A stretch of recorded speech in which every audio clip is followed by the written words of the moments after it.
Welcome to World of Sleepcraft. Tonight we journey through the complete story of the Black Temple, one of the most iconic and storied locations in all of Warcraft history. This ancient fortress has witnessed the rise and fall of civilizations, the corruption of sacred ground, and the final stand of one of gaming's most legendary figures. From its origins as the holiest site of the draenei people to its transformation into a bastion of demonic power, the Black Temple's story spans millennia of conflict, betrayal, and redemption.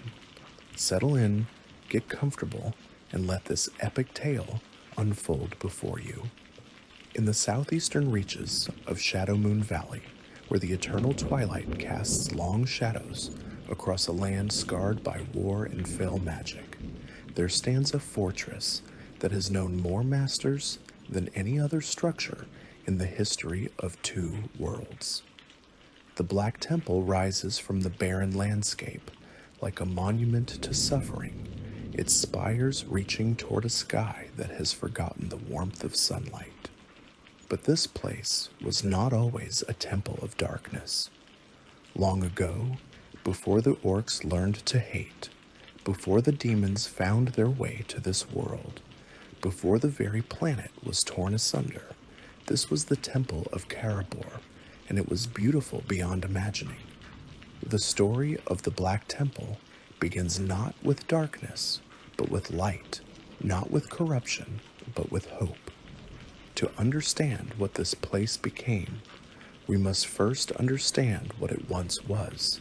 And to do that, we must travel back through the ages to a time when the draenei people first made Draenor their home.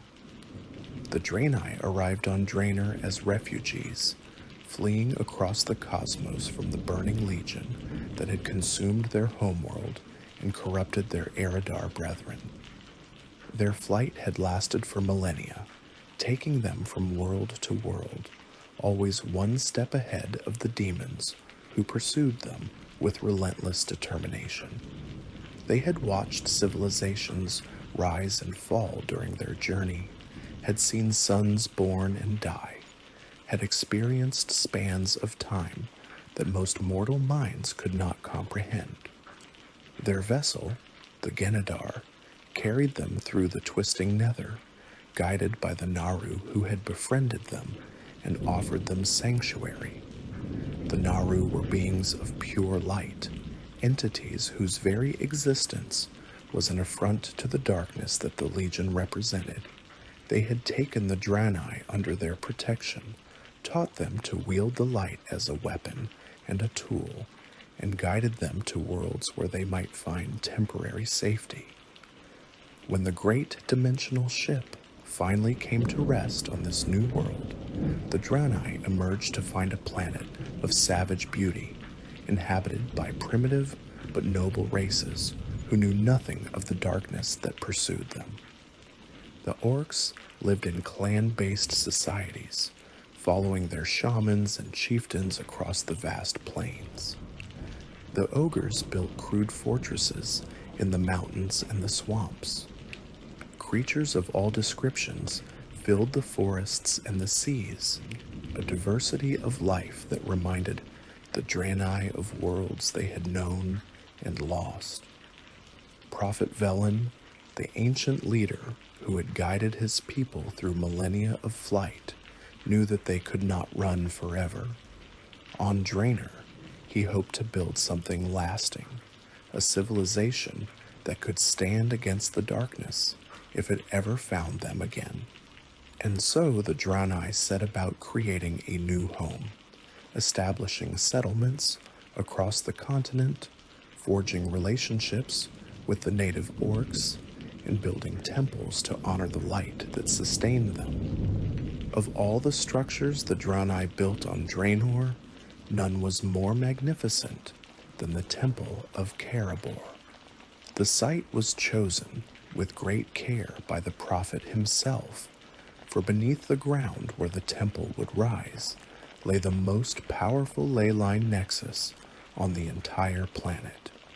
These streams of arcane energy, flowing through the earth like rivers of power, could amplify the connection between the material world and the realm of the light. A temple built upon such a nexus would be more than a place of worship. It would be a conduit to the divine itself. The construction of Karabor was overseen by Exarch Hataru, one of the most gifted architects among the draenei. Hataru spent decades perfecting the design, ensuring that every corridor, every chamber, every spire would harmonize with the ley lines beneath. The temple grew slowly but steadily, its crystalline towers rising higher with each passing year, its halls expanding deeper into the sacred earth. The draenei used materials found nowhere else in the cosmos, combining the crystals they had brought from their homeworld with the minerals native to Draenor, creating structures that seemed to glow with inner light. The temple complex eventually spread across a vast area, divided into multiple districts that each served a specific purpose in the spiritual life of the draenei people. The path of the light led pilgrims from the outer gates through a series of shrines and meditation gardens, preparing their spirits for entry into the inner sanctum. The Gardens of Eternity surrounded the main temple with flora brought from a dozen worlds, living reminders of the journey that had brought the draenei to this place. The Ka'arani Terrace overlooked the valley below, named in honor of the Naru who watched over them, a place where the faithful could commune with the light while gazing out over the world they had made their own. The Colosseum of Light served as a gathering place for the great ceremonies that marked the draenei calendar, a vast amphitheater where thousands could assemble to witness the rituals that connected their people to the divine. The acoustics of this space were perfect, designed so that a single voice could be heard clearly throughout the entire structure without magical amplification. The ceremonies held here were more than mere religious observances. They were affirmations of community, reminders that the draenei had survived their long exile and built something beautiful in a universe that had tried so hard to destroy them. The great festivals of the draenei calendar brought the entire civilization together at Karabor. The Feast of Lights commemorated the moment when the Naru first appeared to the Eridar and offered them a path away from the darkness that would consume their brethren. The Day of Remembrance honored those who had fallen during the long flight across the cosmos, their names recited aloud so that their sacrifice would never be forgotten. The Festival of Renewal celebrated the arrival on Draenor and the hope that this new world represented. Each festival filled the Colosseum of Light with music, prayer, and the warmth of community that had sustained the draenei through the darkest periods of their history. The Tranquil Court offered a space for quiet reflection, its pools of blessed water said to possess healing properties for those whose spirits had been wounded by the trials of exile.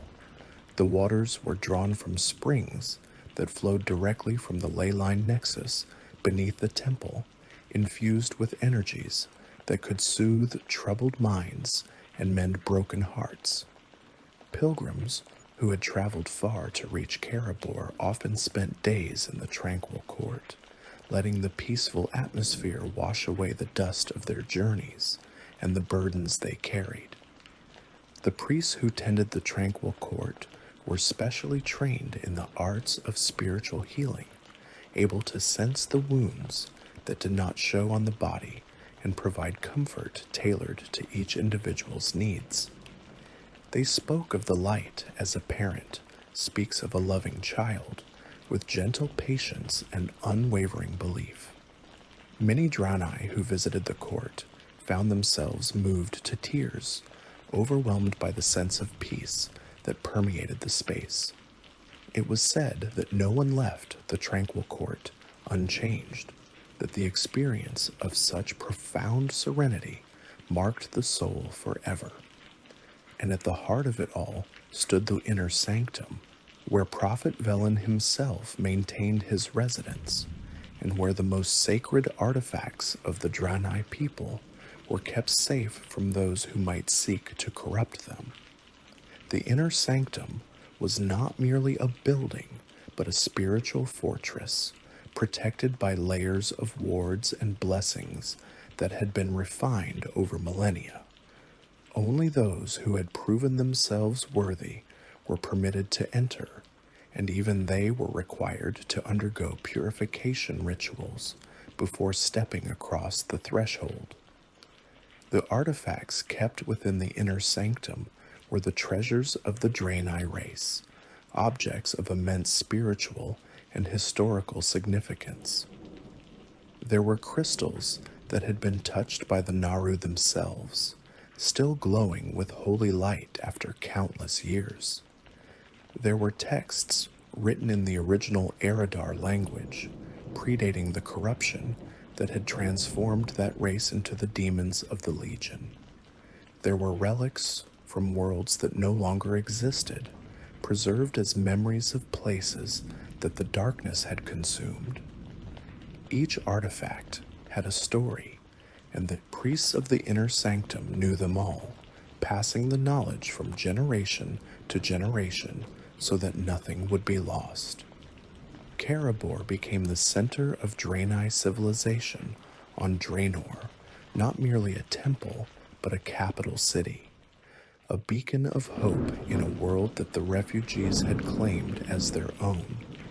Pilgrims traveled from the farthest settlements to pay homage at its shrines, their journeys marked by way stations and lesser temples that guided them ever closer to the sacred heart of their new homeland. They left offerings of sweet fruits in bowls before the great crystal spires, gifts for the Naru, who they believed watched over them from the heavens. The priests of Karabor taught that the light flowed strongest here, that prayers spoken within these walls reached the ears of the divine with greater clarity than anywhere else in existence. For centuries, the Temple of Karabor stood as the crown jewel of draenei civilization, a testament to what could be achieved by a people devoted to peace and the pursuit of spiritual enlightenment. The draenei who served within its halls dedicated their lives to scholarship, healing, and the contemplation of the mysteries of the light. They welcomed visitors from the orcish clans who came in peace, sharing knowledge and establishing bonds of friendship that seemed destined to last forever. The relationship between the draenei and the orcs of Draenor was one of mutual respect in those early days. The orcs were a shamanistic people, connected to the elemental spirits of their world in ways the draenei found fascinating. Though their spiritual traditions differed greatly, there was common ground to be found between those who revered the light and those who communed with the elements. Trade flourished between their settlements, and there were those on both sides who spoke of a future where the two peoples might stand together against whatever threats the universe might present. Prophet Velen watched these developments with cautious optimism. He had learned through millennia of experience that peace was a fragile thing, easily shattered by the machinations of those who thrived on conflict. He sensed something stirring in the shadows, a darkness that had not yet revealed itself, but whose presence he could feel like a cold wind at the edge of perception. The prophet shared his concerns with the Council of Exarchs, the governing body of draenei leadership. But even he could not have predicted the form that the coming catastrophe would take. The darkness that Velen sensed was not merely metaphorical. In the depths of space, far beyond the reach of mortal sight, Gul'dan, the deceiver, had finally located the people who had escaped his grasp so long ago. The Eridar Lord, who had sold his soul to Sargeras and the Burning Legion, had never forgotten his former friend Velen, had never forgiven the Prophet for refusing to join in the corruption that had claimed so many of their kind. For countless millennia, Gul'dan had searched the cosmos for the draenei, his hatred growing with each passing age, his determination to destroy them becoming an obsession that consumed what remained of his twisted soul. Gul'dan knew that he could not simply send the Legion to Draenor. The draenei had proven adept at fleeing before the demonic hordes, and a direct assault would likely give them time to escape once more. Instead, the deceiver conceived a plan of terrible cunning, one that would turn the orcs themselves into weapons against the people they had called friends.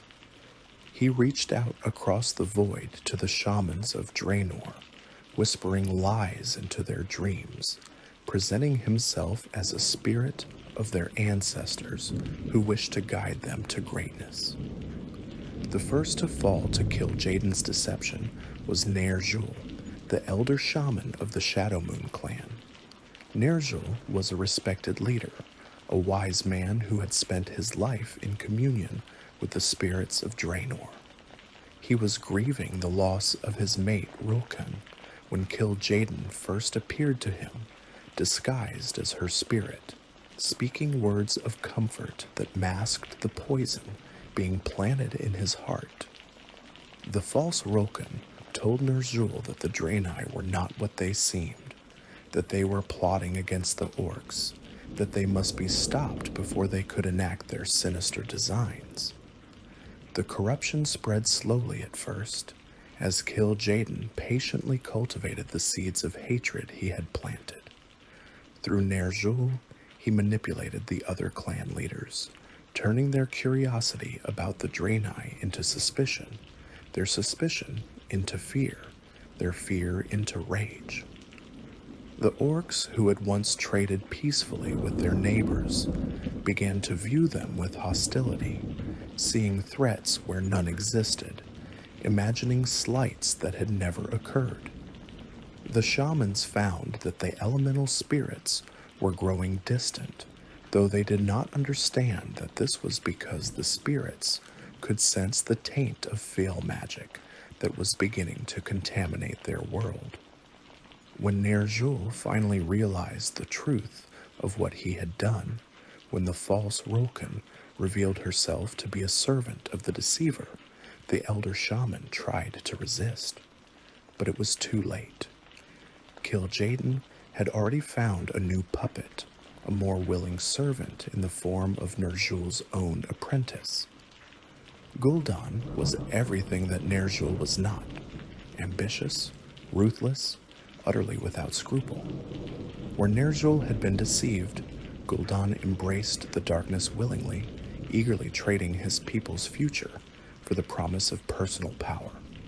Under Gul'dan's influence, the orc clans united into the Horde, a war machine designed for a single purpose: the annihilation of the draenei. The Shadow Council, a secret cabal of warlocks led by Gul'dan himself, worked in the darkness to ensure that the Horde remained focused on its genocidal mission. They taught the orcs to wield fel magic, corrupting their bodies and souls with energies drawn from the twisting nether. They summoned demons to advise and strengthen the Horde's forces. And they planned the attack that would strike at the very heart of draenei civilization. The assault on the Temple of Karabor began with a ritual of unspeakable darkness. Gul'dan and the Shadow Council had learned of the Dark Star, an entity that the Shadowmoon clan had long avoided and feared. The orcs of Shadowmoon Valley knew this being by many names, calling it an ancient god of the void, a power so terrible that even to speak of it was considered dangerous.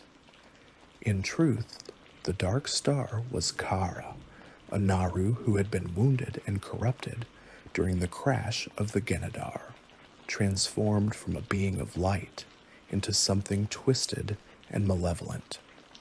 Ner'zhul, still nominally the leader of the Shadowmoon clan, warned the Shadow Council against meddling with the Dark Star. He knew the legends, understood the danger that such power represented, but Gul'dan cared nothing for warnings or consequences. He saw only an opportunity to strike a devastating blow against the draenei, to use their own corrupted Naru as a weapon against them. The Shadow Council conducted a ritual to call upon the Dark Star, channeling its void energies toward the Temple of Karabor. The sky above Shadowmoon Valley split open as if the heavens themselves were being torn apart. The clouds churned and twisted, forming a vortex of darkness that seemed to draw all light into itself. The draenei who witnessed this phenomenon felt their hearts grow cold, felt the warmth drain from their bodies, felt something fundamentally wrong with the very fabric of reality. A pillar of void energy, darker than the deepest night, descended from the clouds and struck the Temple of Karabor with the force of a falling moon. The sound it made upon impact was not a sound that belonged in the material world, a tone that resonated not with ears, but with souls that carried meanings too terrible for mortal minds to comprehend. The impact was catastrophic, sending shockwaves through the temple complex that knocked priests from their feet and toppled lesser spires. Draenei defenders, who had gathered to protect their sacred home, were driven instantly mad by the touch of the void, turning upon their comrades in mindless fury, or simply collapsing as their minds were destroyed. These were not warriors weakened by cowardice or lack of training, but veterans who had fought against threats throughout their long exile, who had proven their courage in countless confrontations. The void did not care about their history or their strength. It consumed them as readily as it would have consumed the youngest initiate. Others died where they stood, their bodies unable to withstand the raw entropy that washed over them. The void did not merely kill, but unmade, dissolving the barriers between existence and non-existence, between self and not self. Those who fell to it did not leave behind corpses in the traditional sense, but rather voids where living beings had once stood, absences that disturbed the eye and troubled the spirit. The survivors found themselves caught between horrors. The void's corruption spread through the temple like a disease, infecting everything it touched, transforming sacred spaces into zones of madness and despair. The orcs of the Horde followed in the wake of the assault, cutting down any draenei they found, ensuring that none would escape to warn other settlements or organize resistance. Prophet Velen was within the temple when the attack began, and only his immense power allowed him to resist the Dark Star's corruption. He gathered what remained of his will and projected a shield of light around the survivors, holding back the void energies that threatened to consume them all. But he knew that he could not maintain this defense forever, that the Dark Star's power was too great to be opposed indefinitely. He ordered the evacuation, commanding the surviving draenei to fall back toward Karabor's harbor, where ships waited to carry them to safety. The retreat was a nightmare of chaos and despair. Draenei, who had lived their entire lives in the peace of the temple, found themselves fighting for survival through corridors that had become killing grounds. The void had not merely struck the building, but had corrupted it, transforming the sacred spaces into zones of madness and death. Some of the defenders held the line, while others escaped, sacrificing themselves so that their people might live. The priests of the light called upon every prayer they knew, trying to hold back the darkness long enough for the evacuation to succeed. Velen was among the last to leave, his heart breaking as he looked back at the temple that had been his home for so long.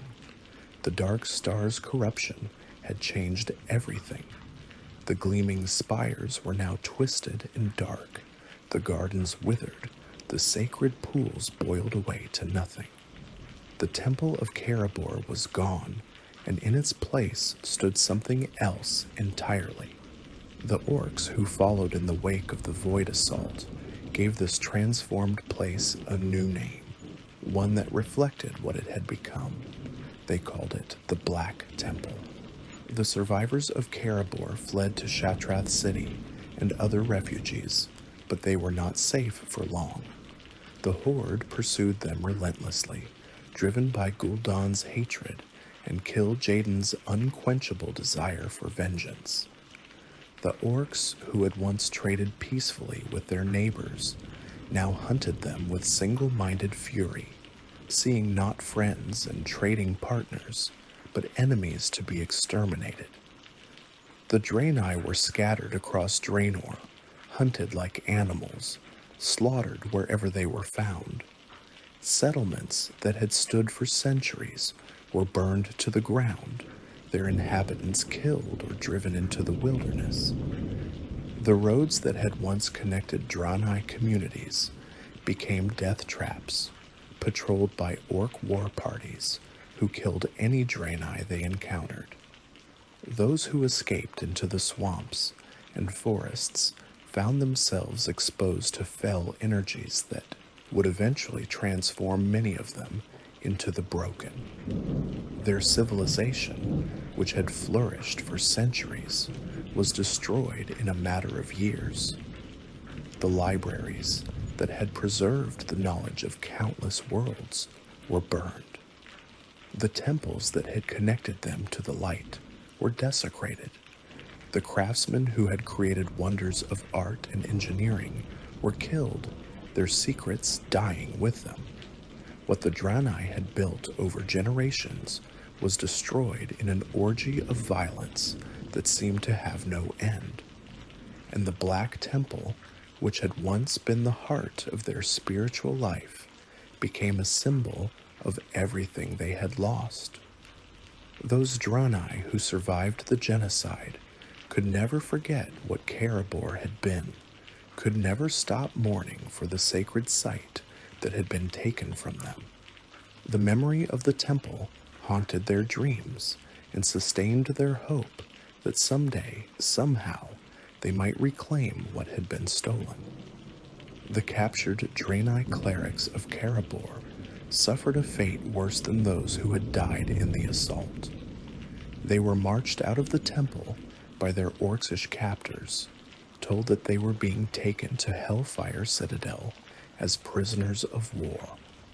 They went willingly, some perhaps hoping that their survival might yet serve some purpose, that they might somehow aid their people from within the enemy's stronghold. They never reached their destination. The warlock Tarangor, one of Gul'dan's most devoted servants, murdered every last one of them in cold blood outside the walls of the temple they had served. The massacre of the clerics was not merely an act of cruelty, but a ritual designed to further corrupt the temple and sever any lingering connection it might have to the light. Tarangor used the deaths to fuel dark magic, binding the spirits of the slain to the temple itself. ensuring that their torment would echo through its halls forever. The Black Temple drank deep of their suffering, and the darkness that filled it grew deeper still. With the draenei defeated and the Black Temple firmly in their possession, the orcs transformed the former place of worships into a fortress of war. Gul'dan and the Shadow Council made it their base of operations, using its position atop the leyline nexus to amplify their fell magic and maintain communication with their demonic masters. The sacred chambers were repurposed for dark rituals. The meditation gardens became training grounds for warlocks, and the halls that had once echoed with hymns to the light now resounded with screams of torment and the crackling of fell fire. It was within the Black Temple that one of the most significant events in orcish history took place. Gul'dan, working at the direction of Kil'jaeden, arranged for the Pit Lord Manaroth to be summoned to Draenor. This massive demon, one of the most powerful servants of the Burning Legion, arrived in the central courtyard of the Black Temple, standing in the very space where draenei pilgrims had once gathered for peaceful contemplation. Manaroth's presence alone was enough to corrupt the land for miles around, and his purpose was even more sinister than his mere existence. In the pool at the center of the courtyard, which had once been blessed water used for healing rituals, Manaroth shed his blood. The demon's ichor was collected and prepared for the unholy communion that would soon take place at the throne of Kil'jaeden in Tanaan Jungle.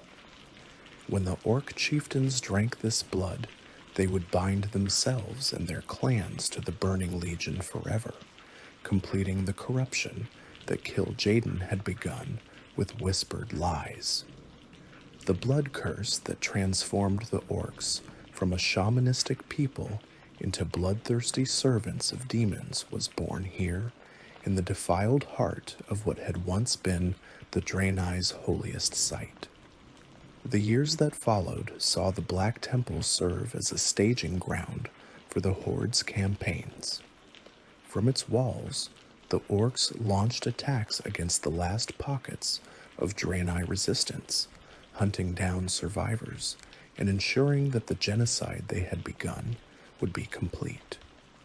The temple's position in Shadowmoon Valley made it strategically valuable, a fortress that could project power across the region while remaining protected by the natural barriers of the surrounding mountains.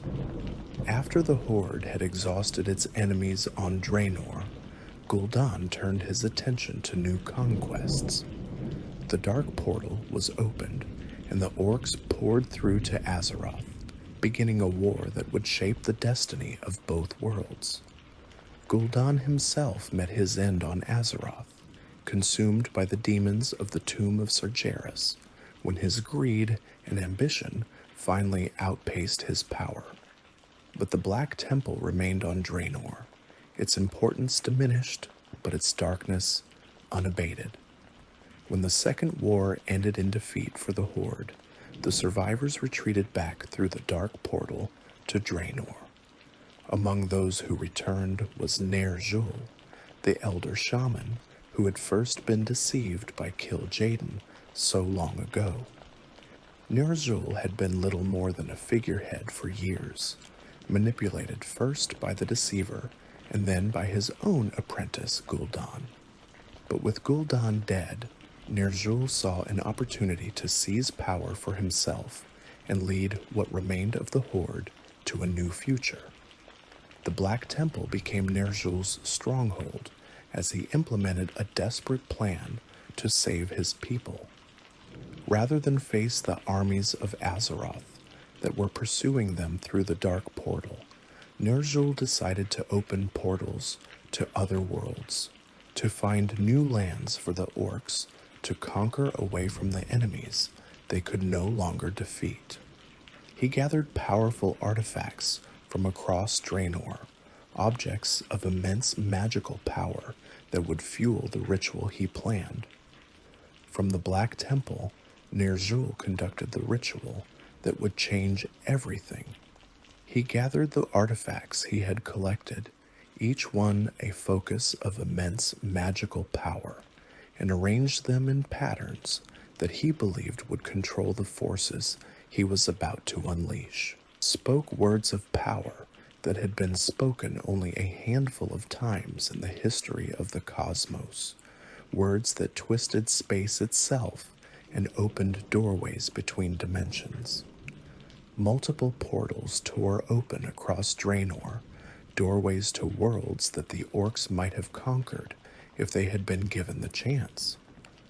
These rifts in reality appeared without warning, their edges crackling with unstable energies, their interiors revealing glimpses of alien landscapes that defied description. Some portals led to worlds of fire, others to realms of endless ice, still others to places where the very laws of nature operated differently than they did on Draenor. But Ner'zhul had underestimated the power he was wielding. The energies required to open so many portals simultaneously were more than the already damaged world could withstand. Draenor had been weakened by years of fell corruption, its elemental spirits driven away, its natural resilience compromised. The stress of the portal ritual was more than it could bear. The cataclysm began slowly, with earthquakes that shook the foundations of every structure on the planet. Then the ground itself began to split apart, great fissures opening that swallowed entire regions into darkness. The seas boiled and evaporated, the mountains crumbled, the forests burst into flame. The very atmosphere began to bleed away into the void between worlds, carrying with it any living thing not protected by magic. The ritual triggered a cataclysm that tore Draenor apart, shattering the planet into fragments that would float forever in the twisting nether. The destruction was not instantaneous, but drawn out over days, each moment bringing new horrors as another part of the world was consumed. Ner'zhul watched it all from the Black Temple, realizing too late the magnitude of what he had done, unable to stop the forces he had unleashed. The Black Temple survived the cataclysm, though the world around it did not. The temple's position atop the ley line nexus provided some protection, the magical energies stabilizing the fragment of land on which it stood, even as everything around it was destroyed. Where once the temple had overlooked the verdant forests and rolling hills of Shadowmoon Valley, it now stood at the edge of a shattered realm, a broken landscape of floating rocks and unstable energies. The sky itself had changed, no longer the familiar blue of a living world, but a swirling chaos of purple and green, lit by the distant fires of the twisting nether. The planet of Draenor was dead, and in its place was something new. They called it Outland. The shattering of Draenor attracted attention from across the cosmos. The dimensional rifts that Ner'zhul had opened were a strategic asset of immense value, doorways that could be used to stage invasions across multiple worlds simultaneously.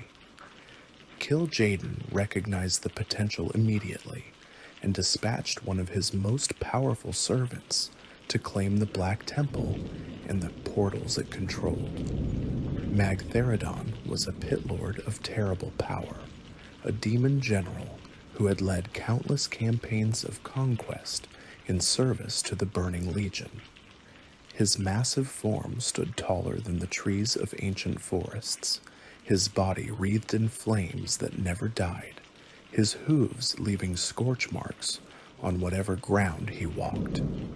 He had been among the first demons to swear allegiance to Sargeras, had participated in the corruption of countless worlds, had bathed in the blood of civilizations that now existed only as memories in the minds of their destroyers. He descended upon the shattered remains of Draenor with an army of demons at his back, a host that included every variety of hellspawn that the Legion could muster. Doomguards soared through the purple skies of Outland, their wings casting shadows across the broken landscape. Felguards marched in disciplined formations, their weapons ready for any resistance they might encounter. Imps scurried between the legs of larger demons, their cackling laughter echoing off rocks that floated in the void. The surviving inhabitants of Outland could offer no meaningful resistance. The orcs who had survived the cataclysm were leaderless and demoralized, their numbers reduced to a fraction of what they had once been. The draenei who remained were scattered and hiding, the broken among them having lost much of what had made them formidable warriors. The dimensional stability of Outland itself worked against any defenders, as the demons could appear from portals at any location, striking where they were least expected. The Black Temple fell to him easily, its defenders no match for the Legion's might. Magtheridon claimed the fortress as his seat of power, establishing himself as the undisputed ruler of Outland. He sat upon a throne constructed from the bones of those who had dared oppose him, surrounded by the trophies of his conquests, waited upon by slaves who had learned that obedience was the only path to survival. Under Magtheridon's rule, the Black Temple became a nexus of demonic activity. The Pit Lord used the portals that Ner'zhul had opened to bring more demons to Outland, building an army that would eventually be used to assault Azeroth and other worlds. He also extended his control over the surviving orcs, subjugating them through a combination of raw power and the fell magic that had already corrupted their souls. The fell orcs, and as they came to be known, served Magtheridon loyally, their wills too broken by years of corruption to resist his commands. The demons transformed the Black Temple to suit their needs, adding new fortifications, constructing chambers designed for dark rituals, and filling the ancient halls with the trophies of their conquests. The temple that had once been dedicated to the light, that had then served the Shadow Council's schemes, was now consecrated to the Burning Legion's purpose. Each transformation had taken the temple further from what it had originally been, layer upon layer of corruption, burying the memory of Karabor beneath the weight of new darkness. Magtheridon's reign lasted for years, during which time he transformed Outland into a staging ground for Legion operations. The Pit Lord was confident in his power, secure in the knowledge that no force remained that could challenge him. The orcs were broken, the draenei were scattered, and the Alliance forces who had pursued them through the dark portal had established only a tenuous foothold in Hellfire Peninsula. The Black Temple seemed destined to remain in demonic hands forever, but events on Azeroth would soon shatter Magtheridon's complacency. Illidan Stormrage, the night elf who had become a demon hunter 10,000 years ago, had been imprisoned for ages after his war crimes during the War of the Ancients. Recently freed by his brother Malfurion and Tyrande Whisperwind, Illidan had attempted to destroy the Lich King at Kil'jaeden's command, but had failed. The Deceiver was furious at this failure and threatened to destroy Illidan utterly if he did not find some way to prove his worth. Illidan decided that the best way to survive Kil'jaeden's wrath was to create a base of power far from the Deceiver's reach. Outland with its dimensional instability and weakened defenses, seemed like the perfect location. If Illidan could conquer the Shattered Realm and seal the portals that connected it to the rest of the cosmos, he might be able to hide from the Legion indefinitely while building the strength to eventually challenge them. The betrayer arrived in Outland accompanied by his most loyal followers, Lady Vashti, leader of the Naga forces, who had pledged themselves to Illidan's service, and Kael'thas Sunstrider, prince of the Blood Elves, who had joined Illidan in hopes of finding a cure for his people's addiction to magic. Together, they commanded a formidable army of Naga, Blood Elves, and Demon Hunters, a force that Illidan believed would be sufficient to overcome Magtheridon's defenses. But they would need allies among the native inhabitants of Outland, and they found them among the broken. These mutated draenei, transformed by exposure to fell energies during the genocide of their people, had survived in the swamps and hidden places of Outland for years. They had no love for Magtheridon, who had subjugated them along with everyone else in the Shattered Realm. When Illidan offered them a chance at revenge against their oppressor, many broken were willing to listen. Akama was the leader of the Ashtong tribe, the largest and most organized group of broken draenei to survive in Outland. Once, he had been Exarch Akama, a member of the Council of Exarchs and one of the most respected leaders among his people. He had been responsible for evacuating civilians from Karabor during the Dark Star's assault, and he had led his survivors through years of flight and hiding as the Horde hunted them across Draenor. The fell, energies that saturated the world, had eventually taken their toll, transforming Akama and his followers into something less than what they had been. The mutation had stripped the broken of much, but not of their memories. Akama remembered the Temple of Karabor as it had been in its glory, remembered the peace and beauty that had filled its halls before the darkness came.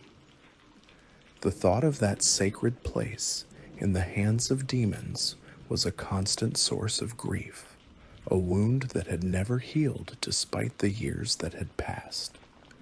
When Illidan's forces approached the Ashtongs with an offer of alliance, Akama saw an opportunity that he had long believed would never come. Illidan promised Akama and the Broken that if they helped him defeat Magtheridon, he would give them a place in his new order. The Black Temple would be cleansed of demonic influence, its halls restored to something approaching their former purpose. Akama was not naive. He knew that Illidan was no altruist, that the betrayer had his own agenda that had nothing to do with the welfare of the broken. But the chance to strike back at Magtheridon, to reclaim even a small part of what had been lost, was too precious to refuse. The assault on the Black Temple was a masterpiece of military coordination. Illidan's forces attacked from multiple directions simultaneously, overwhelming Magtheridon's defenses through speed and precision rather than raw numbers. Lady Vash's Naga struck from the waters of the surrounding region, cutting off potential routes of reinforcement or retreat. Kael'thas and his Blood Elves deployed powerful magic to counter the demonic wards protecting the temple, and Akama led the broken through secret passages that only they remembered, paths that had been built when the temple was still Karabor and that the demons had never discovered. The battle was fierce, but relatively brief. Magtheridon had grown complacent in his years of uncontested rule, never imagining that anyone would dare to challenge him in his own stronghold. The Pit Lord had spent so long as the unchallenged master of Outland that he had forgotten the possibility of serious opposition. His demon forces were spread across the shattered realm, maintaining control rather than concentrated for defense.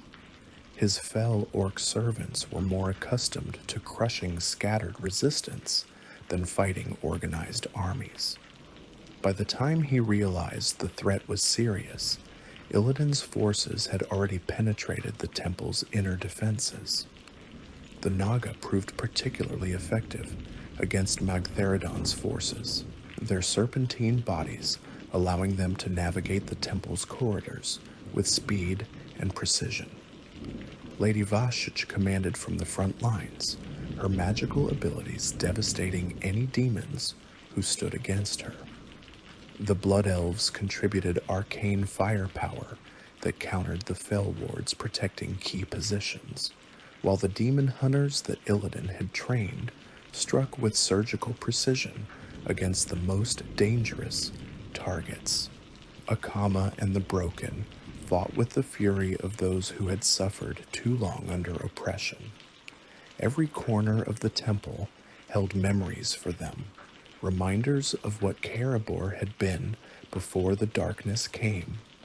They channeled their grief into their weapons, their rage into their strikes.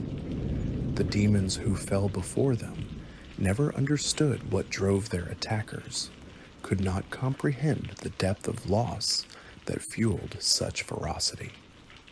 The final confrontation took place on the walls of the Black Temple itself, where Illidan and Magtheridon clashed in single combat.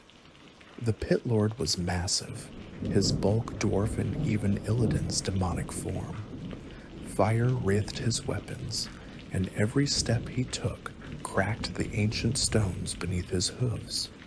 He had destroyed entire civilizations, had burned worlds to cinders at the Legion's command. He fully expected to add this insolent night elf to his list of victims. The Pit Lord was ancient and powerful, a veteran of countless battles across 100 worlds. But Illidan was no ordinary opponent. The betrayer had spent 10,000 years preparing for war, had consumed the skull of Gul'dan and absorbed its fell power, had transformed himself into something that was neither fully night elf nor fully demon, but something new and terrible. He wielded the twin blades of Azzinoth, warglaives taken from a demon lord he had slain during the War of the Ancients, weapons that seemed to sing with eager hunger as they bit into Magtheridon's flesh. The battle ended with Magtheridon broken and bleeding on the temple walls. Illidan had battered the Pit Lord to the point of death, proving himself the superior warrior. But he did not deliver the killing blow. Instead, he had Magtheridon dragged down into the temple's dungeons, where the Pit Lord would be kept alive to serve as a source of fell blood that could be used to empower Illidan's servants. The demon who had ruled Outland was reduced to a living resource, a humiliation that would last until adventurers from Azeroth eventually put an end to his suffering. With Magtheridon defeated, Illidan claimed the Black Temple as his own. The betrayer ascended to the chamber at the temple's peak and made it his throne room, declaring himself the Lord of Outland. His armies spread across the shattered realm, seizing strategic positions and establishing the infrastructure of conquest. The Blood Elves claimed Tempest Keep in Netherstorm, while the Naga took control of Serpent Shrine Cavern in the lakes of Zangarmarsh. The Black Temple itself became the heart of Illidan's empire, the fortress from which he would rule, and from which he would eventually seek to challenge the Burning Legion itself. The victory celebration was short-lived. Even as Illidan consolidated his hold on the Black Temple, the skies of Outland darkened with an ominous presence. Gul'dan had been watching, had witnessed Illidan's conquest, and had decided that the time had come to remind the betrayer of his obligations. The deceiver manifested above the Black Temple in a display of power that dwarfed anything Illidan could summon, his voice echoing across the shattered realm like the judgment of a cruel god. Gul'dan was furious at Illidan's failure to destroy the Lich King as commanded. The Demon Lord had given Illidan a second chance after his initial defeat at the hands of the Death Knight Arthas, had provided resources and support for another assault on Icecrown Glacier. And Illidan had failed again, driven back by the Scourge's defenses and his own uncertainty about whether he truly wanted to destroy the Lich King or claim its power for himself. Now Illidan had fled to Outland, seemingly intent on hiding from his responsibilities rather than fulfilling them. The confrontation was brief but decisive. Gul'dan made clear that Illidan's life was forfeit if he did not find some way to redeem himself. The deceiver did not particularly care about the Black Temple or Outland. What he cared about was the Lich King, the weapon that the Legion had created and that had slipped from their control. Either Illidan would find a way to destroy this threat, or Gul'dan would destroy Illidan and find another servant who could succeed where the betrayer had failed. Illidan was forced to return to Azeroth for one more attempt against the Lich King. He gathered his forces, leaving garrisons to hold his conquests in Outland, and launched what he knew would be his final assault on Icecrown Glacier. The battle was catastrophic. Arthas, now fully merged with the Lich King, met Illidan in single combat at the gates of Icecrown Citadel. The Death Knight's blade found its mark, striking a wound across Illidan's chest that should have been fatal. The betrayer fell, seemingly defeated, while Arthas ascended to claim the frozen throne. But Illidan did not die, whether through the power of the demonic energies that sustained him or through sheer force of will. The betrayer survived his wounds. He crawled away from the battlefield, broken and bleeding, and eventually made his way back to Outland. There, in the Black Temple, he established his throne once more, nursing his wounds and plotting his next move.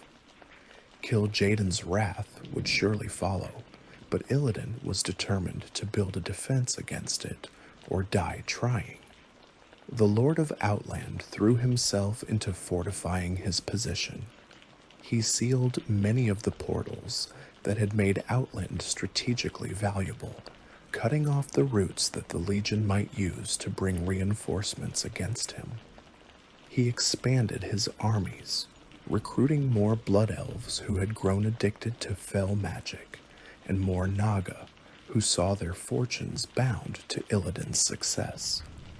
He transformed the Black Temple into a fortress that could withstand any assault, filling it with traps and guardians that would make any attacker pay dearly for every step forward. But not all of Illidan's preparations were directed outward. The betrayer had grown, paranoid in the wake of his defeat, seeing treachery everywhere, trusting no one completely. He knew that his alliance with Akama had been one of convenience rather than genuine loyalty, and he suspected that the broken leader might betray him if given the opportunity. To ensure Akama's compliance, Illidan took a precaution that was as cruel as it was effective. Using the dark magic that he had mastered over millennia, Illidan literally tore Akama's soul from his body. He bound the spiritual essence in chains of demonic power and imprisoned it within the Black Temple itself, creating the shade of Akama as a hostage to ensure the Elder Sage's obedience. As long as his soul remained in Illidan's possession, Akama could not move against his master without risking his own complete destruction. The Broken who had hoped to reclaim their sacred temple found themselves enslaved once more, bound to a new tyrant who proved to be no better than the demons he had overthrown. The years that followed Illidan's return from Northrend saw the Black Temple transform into something unprecedented. The betrayer gathered around himself the most powerful servants he could find, creating a hierarchy of lieutenants and guardians that would protect him from any threat. Each floor of the temple was assigned to a different commander, each chamber defended by forces specifically chosen to counter the types of enemies that might assault them. The outer defenses of the Black Temple were anchored by High Warlord Nagentus, a Naga lord who commanded the sea giant forces that had allied with Lady Vashj. This massive creature was unlike the other Naga who served Illidan, transformed by ancient magic into something more powerful and more terrible than his kin. His body was encased in a shell of organic armor, studded with spines that could be launched at enemies with devastating force. He carried a massive trident forged from materials found only in the deepest ocean trenches, a weapon that could pierce the strongest armor and channel the crushing pressure of the abyss. Nagentus guarded the temple's entrance from within a flooded chamber, using his command over water and ice to crush any who sought to breach the gates. The chamber had been specifically designed for his capabilities, its waters maintained at a temperature just above freezing, its currents controlled by his will. Intruders who entered his domain found themselves struggling against tides that should not exist within an enclosed space, buffeted by waves that Nagentus summoned with a gesture. The cold sapped their strength, the water slowed their movements, and all the while the Naga Lord circled, waiting for the perfect moment to strike. Nagentus was utterly loyal to Illidan, having been promised power and territory in return for his service, and he took his responsibilities seriously. He had personally selected each of the other Naga who served in the temple's entrance, training them in tactics designed specifically to exploit the advantages of their aquatic environment. The force he commanded was small compared to the armies elsewhere in Outland, but within their flooded domain, they were nearly unbeatable. Beyond Nagentus waited Supremus, a weapon of raw destruction that Illidan had bound to his will during battles long forgotten. This towering infernal stood over 50 feet tall, a mountain of molten rock and burning hatred given form. The flames that wreathed its body never died, fed by the demon's own essence, rather than any external fuel. Where it walked, the ground itself caught fire, and the air shimmered with heat intense enough to blister skin from 100 yards away.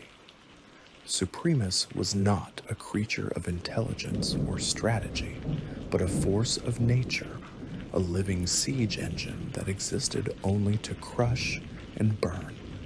The infernal could not be reasoned with, could not be frightened, could not be deterred by anything less than complete destruction. It followed Illidan's commands because it had been bound to do so, the magical chains that controlled it woven so tightly that independent thought was impossible. It guarded the training grounds where Illidan prepared his armies, ensuring that no intruder could interfere with the preparation of the forces that would eventually be unleashed against the Burning Legion. The training grounds themselves were a testament to Illidan's ambitions. Row upon row of demon hunters practiced their deadly arts, learning to wield the fell energies that Illidan had mastered over 10,000 years. Blood elves experimented with increasingly dangerous magic, pushing the boundaries of what their bodies could sustain in pursuit of greater power. Fell orcs sparred with each other in brutal contests that often ended in death, the survivors growing stronger while the weak were cold. All of this took place under Supremus's watchful gaze, the Infernal serving as both guardian and reminder of the power that Illidan commanded. The Shade of Akama occupied a chamber designed specifically for its imprisonment, a space where the dark magic that bound it could be maintained indefinitely. The Shade was a twisted version of the Elder Sage it had been torn from, a creature of shadow and malice that attacked anyone who entered its domain.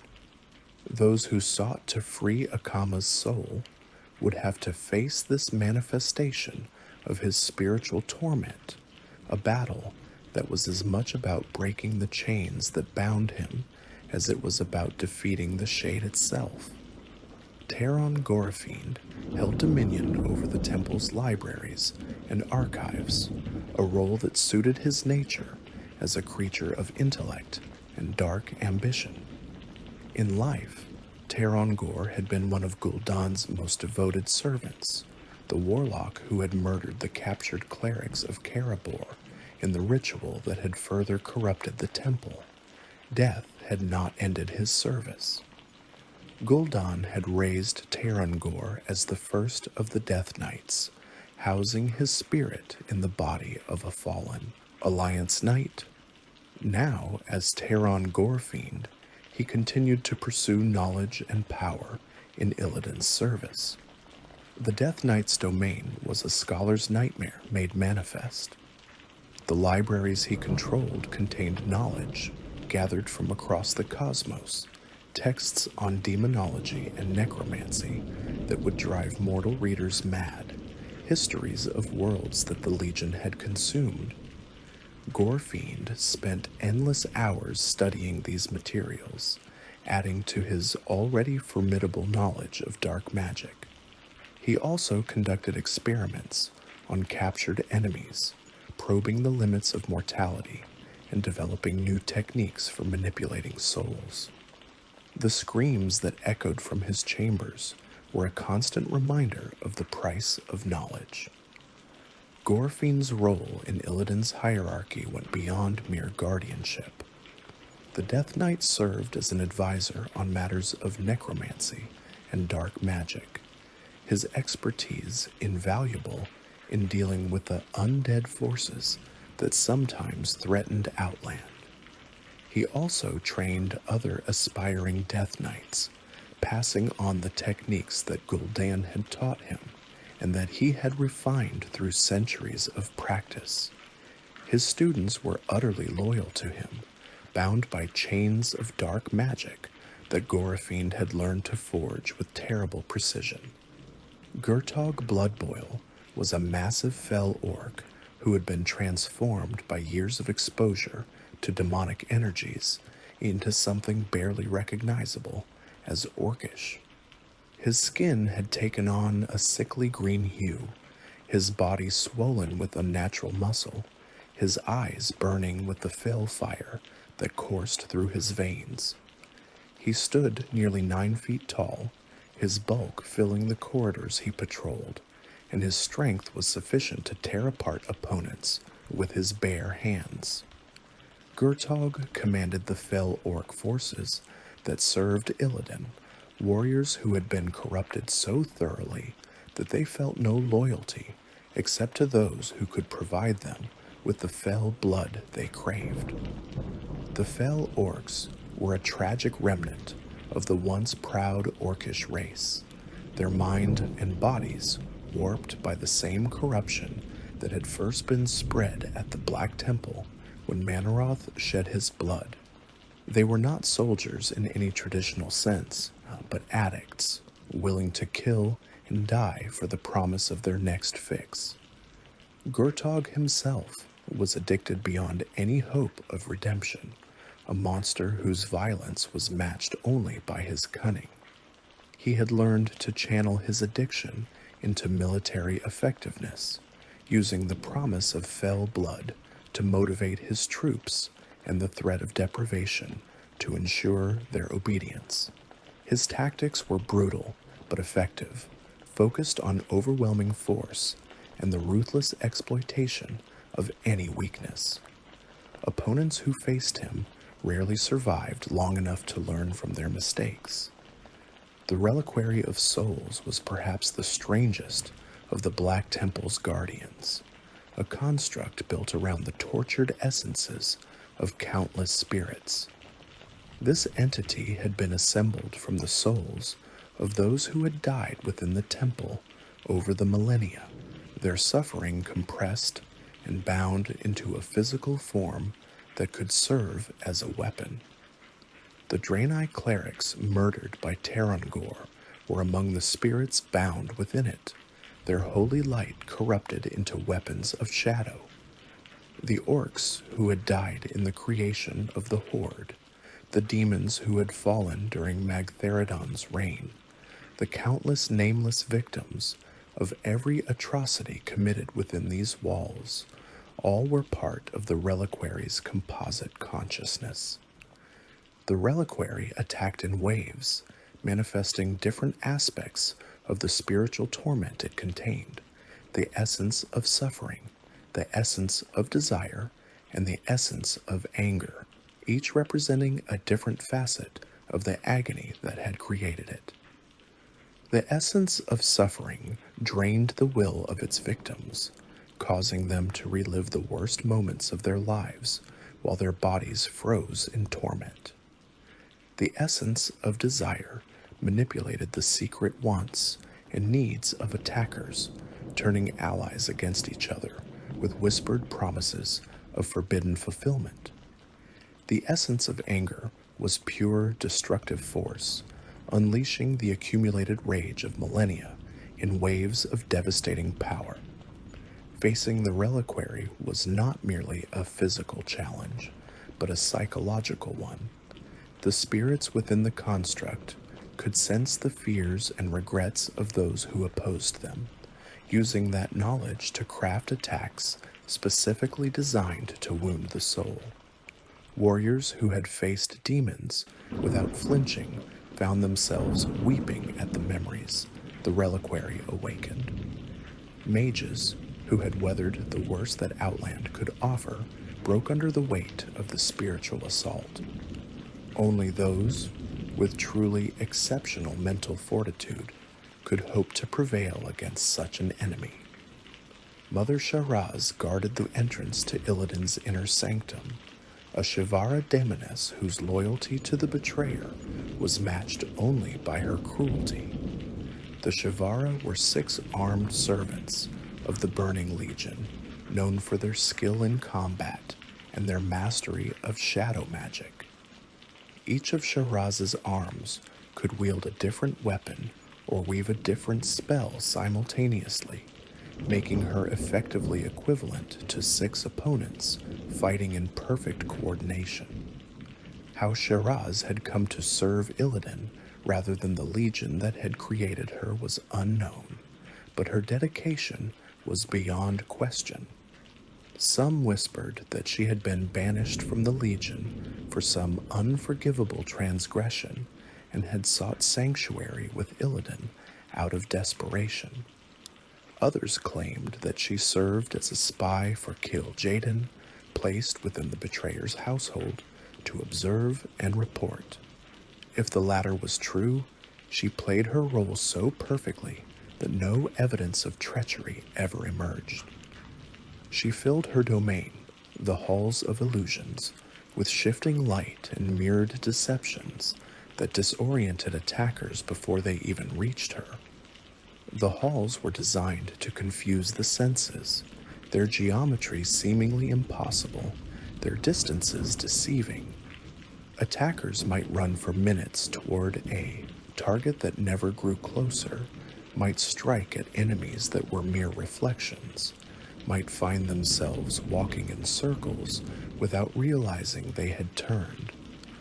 By the time they finally reached Shiraz herself, they were often too confused and exhausted to put up effective resistance. The final line of defense before Illidan himself was the Illidari Council, a group of Blood Elf advisors who had been left at the Black Temple when Prince Kael'thas departed for Tempest Keep. These 4 elves, Gathios the Shatterer, High Nethermancer Zeraver, Lady Melandi, and Varys Darkshadow, were masters of war, magic, healing, and assassination respectively. Each was formidable in their own right, but together they formed a unit that was far more dangerous than the sum of its parts. Gathios the Shatterer was a warrior of exceptional skill, his blade capable of cleaving through armor as if it were paper.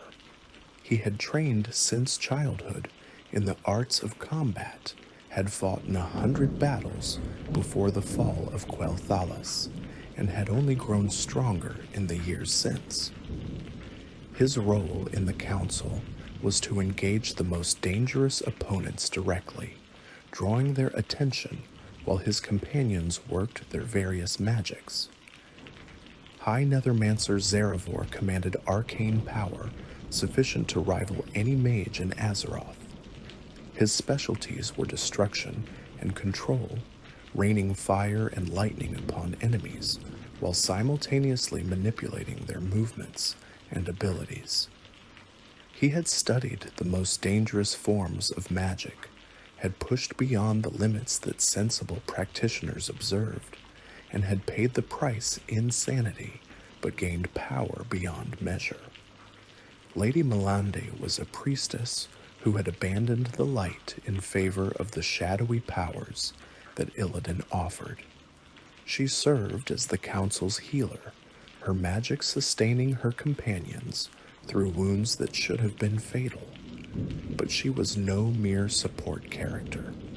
Her offensive capabilities were nearly as formidable as her healing shadow magic that could corrupt flesh and twist minds equally available to her command. Varys Darkshadow operated from concealment, appearing from shadows to strike at vulnerable targets before vanishing again. His daggers were coated with poisons of his own devising, each tailored to the specific weaknesses of the victims they were intended for. He had killed more enemies than any of his companions, and most of those victims never even saw him coming. They worked in perfect coordination, covering each other's weaknesses and amplifying each other's strengths, creating a barrier that few could penetrate. While Illidan prepared his defenses and nursed his wounds, forces were gathering that would eventually challenge his rule. On Azeroth, the Dark Portal had been reopened, and armies from both the Alliance and the Horde were pouring into Outland. Officially, they had come to prevent the Burning Legion from using Outland as a staging ground for invasion. Unofficially, they had their own agendas, securing resources, establishing footholds, and eliminating any threats to their interests. Illidan was quickly identified as one such threat. The Betrayer's forces controlled vast swaths of Outland, and his alliance with the Blood Elves had implications for the political situation on Azeroth. More importantly, Illidan's attempts to create new demon hunters by exposing prisoners to demonic energies and his general willingness to use any means necessary to achieve his goals marked him as a danger that could not be ignored. The assault on the Black Temple was organized by the Shatar, a faction of Naru and their allies who had established themselves in Shatrath City. The Naru had their own reasons for wanting to see Illidan defeated. As beings of light, they were naturally opposed to the fell corruption that Illidan embodied, and they remembered that the Black Temple had once been the Temple of Karabor, a site sacred to those who served the light. The Shatar coordinated with the Aldor and the Scryers, the two major factions within Shatrath, to organize an expedition against the temple. But the key to the assault came from within the Black Temple itself. Akama, despite his enslavement, had never stopped planning his revenge. The Elder Sage had made contact with Maiev Shadowsong, the warden who had been tasked with hunting Illidan across the cosmos and who had been captured and imprisoned within the temple when she got too close to her prey. Together, Akama and Maiev hatched a scheme to bring down the betrayer from the inside. Akama's position as the leader of the Ashtonga tribe gave him access to parts of the temple that were denied to outsiders. He used this access to smuggle information to the forces gathering against Illidan, providing maps of the temple's layout, schedules of guard rotations, and most importantly, details about how to free his imprisoned soul. The Ashtung Deathsworn, the elite warriors who served as Akama's personal guard, were secretly loyal to their master rather than to Illidan, waiting for the moment when they could reveal their true allegiance. The assault on the Black Temple was one of the largest military operations in Outland's history. Champions from both the Alliance and the Horde, along with forces from the Shatar and other factions, gathered at the temple's gates. They had prepared for months, studying the intelligence that Akama had provided, crafting strategies to counter each of the temple's defenders. The attunement process alone, the series of challenges that had to be completed before one could even enter the temple, had tested their abilities to the limit. The attunement itself was a gauntlet designed to ensure that only the most capable forces would reach the temple's halls. Champions had to prove themselves against the most dangerous threats Outland could offer, defeating Magtheridon himself in his blood-soaked prison beneath Hellfire Citadel, clearing the horrors of the Serpent Shrine Cavern where Lady Vashj held court, and overcoming the alien challenges of Tempest Keep where Kael'thas had established his domain. Those who survived these trials received a medallion that would allow them to pass through the temple's outer wards, a key forged from the defeat of Illidan's most powerful allies. The gathering of forces at the temple gates was a sight that had not been seen since the great battles of the Second War. Warriors from every race and faction stood shoulder to shoulder, their differences set aside in pursuit of a common goal. Human paladins conferred with orcish shamans.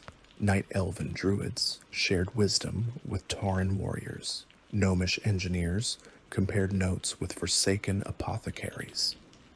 The diversity of the assault force was itself a weapon, combining capabilities that no single faction could have assembled alone. The Naru Adel had blessed the expedition before its departure from Shatrath, the being's holy radiance washing over the assembled champions and filling them with strength for the trials ahead. The blessing was more than symbolic. It provided actual protection against the fell energies that saturated the temple, a shield that would help sustain the attackers through the corrupted halls they were about to enter. The fighting began at the temple's entrance and spread inward floor by floor. High Warlord Nagintus fell first, his flooded chamber proving less of an advantage than he had believed when faced with opponents who had prepared specifically for aquatic combat. The attackers had obtained water-breathing potions and frost resistance gear, negating the environmental hazards that should have weakened them. They had studied the patterns of his spine attacks, learning to position themselves where the projectiles could not reach. Overwhelmed by attackers who had learned to avoid his most devastating attacks and strike at the moments when he was most vulnerable, the Naga Lord fell. Supremus was next, the great infernal finally brought low by coordinated damage that exceeded even its tremendous capacity to absorb punishment. The strategy against Supremus was one of constant movement, never allowing the burning colossus to focus its attacks on a single target for long. The attackers spread across the courtyard, drawing its attention in different directions, while their heaviest hitters pounded away at its molten core. When Supremus finally crashed to the ground, the flames that had sustained it for millennia guttered and died, leaving nothing but cooling rock and fading embers. Each victory came at a cost, but the attackers pressed forward, driven by purpose and by the knowledge that the fate of Outland hung in the balance. The healing resources they had brought were being depleted faster than anticipated, and more than a few champions had fallen to wounds that could not be mended quickly enough.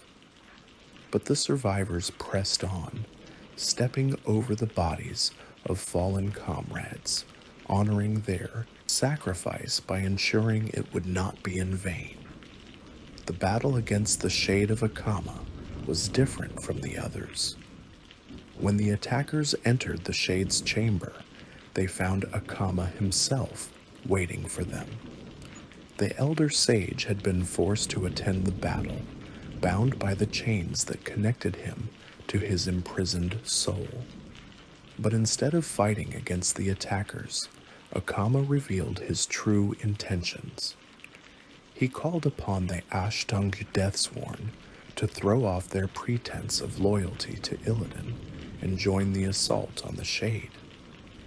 The battle that followed was as much about freeing Akama as it was about defeating the Shade. Waves of enemies attacked, both Illidari loyalists and Shadowsworn warriors who sought to prevent the liberation of Akama's soul. But the combined forces of the attackers and the Ashtang eventually overcame the opposition. The Shade was destroyed, and Akama's soul was freed to rejoin his body. The Elder Sage collapsed for a moment, overwhelmed by the sensation of being whole again after so long. Then he rose, his eyes blazing with determination, ready to guide the attackers to Illidan's throne room.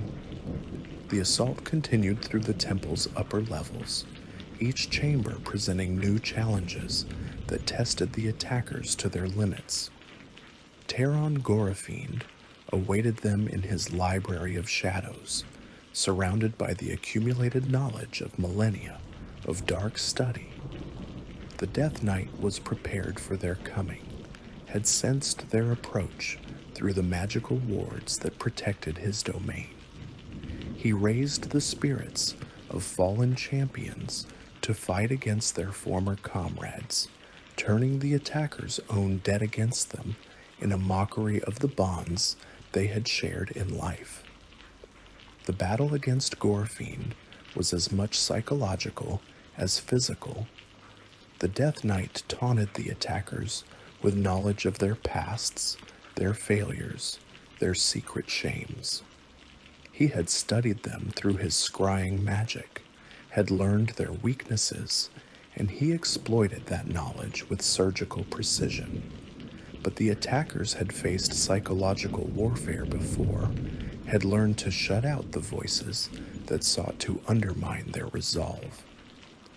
They focused on the fight, on the mechanics of combat, and one by one, they wore down Gorafiend's defenses until his second death proved as permanent as his first should have been.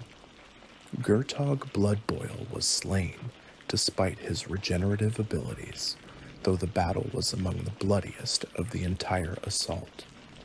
The fell orc's addiction to demonic blood had granted him powers beyond anything a natural being could possess, including the ability to heal wounds that would have killed any other creature. The attackers had to maintain sustained pressure, dealing damage faster than even his enhanced regeneration could restore, while simultaneously avoiding the devastating attacks that his massive frame could deliver. The turning point came when the healers among the attackers coordinated a purging effect, cleansing some of the LFL blood that fueled Gurtog's abilities. Without that supernatural sustenance, his regeneration faltered, and the damage he had absorbed began to take its toll. He fought on with the desperation of an addict denied his fix, but his strength was fading, his movements slowing.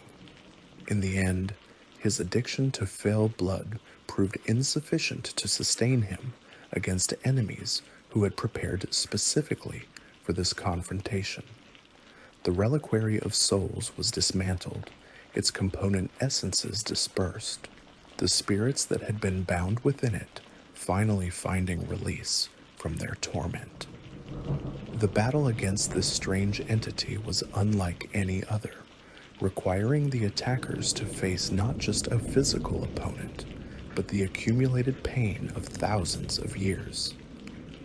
The essence of suffering tested their emotional resilience, forcing them to confront their own deepest hurts while they fought. The essence of desire tempted them with visions of what they most wanted, promising fulfillment if only they would stop fighting. The essence of anger turned their own fury against them, threatening to overwhelm their self-control and turn them into berserkers who could not distinguish friend from foe. The victory over the reliquary was as much a spiritual liberation as a military triumph. As the construct's binding spells shattered, the souls it had contained were released to whatever afterlife awaited them. Some of the attackers reported seeing the ghosts of draenei priests departing with peaceful expressions, finally freed from the torment that had imprisoned them since the fall of Karabor. Others claimed to feel a lifting of the oppressive atmosphere that had pervaded the temple, as if the accumulated suffering of ages was finally beginning to dissipate. Mother Sharaz fought with the fury of a cornered predator, her 6 arms weaving patterns of destruction that left wounds on body and soul alike. Her illusions proved as dangerous as her blades, causing attackers to strike at phantoms, while the real Daemoness positioned herself for devastating counterattacks. Many champions fell to her tricks before the survivors learned to trust their other senses, to close their eyes and fight by sound and intuition rather than the sight that Shiraz had corrupted. The Illidari Council fought with perfect coordination until the end, their years of training together making them a single weapon with 4 components. Gathios absorbed punishment that would have killed any ordinary warrior, his consecrated shields blocking attacks that should have been fatal. Zeravor's spells pinned attackers in place, while his companions finished them off. Melanda's healing kept her allies at full strength, long after they should have fallen, and Varus struck from the shadows at any opponent who dropped their guard for even a moment. The strategy for defeating the council required splitting the attacking force, engaging all 4 members simultaneously to prevent them from supporting each other. It was a risky approach, spreading resources thin against powerful opponents, but the alternative was to face their combined might and be overwhelmed. The battle was long and costly, but eventually the attackers prevailed. One by one, the council members fell, and the path to Illidan's throne room stood open at last. Akama led the attackers up the final ascent, past the chamber where Maya's Shadowsong had been imprisoned. The warden had been freed during the battle, and she joined the assault, her hatred of Illidan burning as brightly as it had when she had first been tasked with hunting him down 10,000 years ago. Mayav had spent millennia in pursuit of the betrayer, had sacrificed everything to bring him to justice, and she would not be denied her vengeance now. The throne room of the Black Temple was a vast space open to the tortured sky of Outland. Illidan waited there, fully aware of what was coming, his warglaives in his hands and his wings spread wide. He had watched the assault on his temple through scrying magic, had seen each of his lieutenants fall, and had prepared himself for the final confrontation. The betrayer was many things, but he was not a coward. He would face his enemies standing, and he would make them pay dearly for their victory. The battle against Illidan Stormrage was the most difficult that any of the attackers had ever faced. The betrayer had spent 10,000 years preparing for war, had fought in conflicts that made this assault look like a minor skirmish. He moved with a grace that seemed impossible for a being of his size, his warglaives leaving trails of green fire as they cut through the air. Every attack was precisely calibrated, every defense perfectly timed. He was not merely a warrior, but an artist of combat, and the battlefield was his canvas. The betrayer fought with 10,000 years of experience, wielding the twin blades of Azzinoth with a skill that no mortal could match. These weapons had been taken from a demon lord during the War of the Ancients, had drunk the blood of thousands of enemies in the millennia since, and they seemed to have a hunger of their own. They bit deep into armor, they sliced through shields, they found the gaps in defenses that should have been impenetrable. Warriors who had never faced defeat fell before them in the opening moments of the battle. Illidan called upon the demonic powers he had absorbed, transforming into a demon form that was even more powerful than his base state. His body grew, his wings spread wider, and fell fire wreathed his transformed frame. In this form, he was no longer recognizably Night Elven, but something new, something terrible, a fusion of mortal will and demonic might that had never existed before. The attackers who had faced countless demons in their journey through Outland found themselves confronting something unprecedented. He summoned the flames of Azzinoth, fire elementals that had been bound within his warglaives, forcing the attackers to divide their attention between multiple threats. These beings were not merely summoned creatures, but aspects of the weapons themselves, manifestations of the power that the blades had accumulated over millennia. They moved with speeds that matched Illidan's own, their flames burning with an intensity that could melt stone. The attackers had to split their forces, dedicating teams to holding the flames at bay, while the rest focused on Illidan himself. The battle raged across the entire throne room, sweeping from one end to the other as combatants sought advantage or fled from devastating attacks. Illidan could fly, could take to the air and rain destruction down upon earthbound enemies before diving back into melee combat. The attackers had to remain mobile, never clustering together where an area attack could devastate them, always keeping track of Illidan's position even when he was airborne. At 30% of his remaining strength, when it seemed that even Illidan's tremendous power might not be enough, Maya's Shadowsong entered the battle directly. The Warden had been watching from the edges of the conflict, waiting for the moment when her intervention would be most effective. She had spent 10,000 years hunting the betrayer, 10,000 years dreaming of this confrontation, 10,000 years preparing herself for the moment when she would finally bring him to justice. The Warden had been waiting for this moment, conserving her strength, preparing herself for the confrontation she had dreamed of for millennia. Her entrance was dramatic, a leap from the shadows that carried her directly into Illidan's path. She engaged Illidan in single combat, her moon blade matching his warglave's blow for blow, her hatred giving her strength that she had never known she possessed. The duel between Warden and Betrayer was a thing of terrible beauty. Two of the most skilled combatants in the history of their race, fighting with 10,000 years of accumulated hatred between them. Maya's technique was perfect, the product of countless hours of practice and a single-minded dedication to one purpose.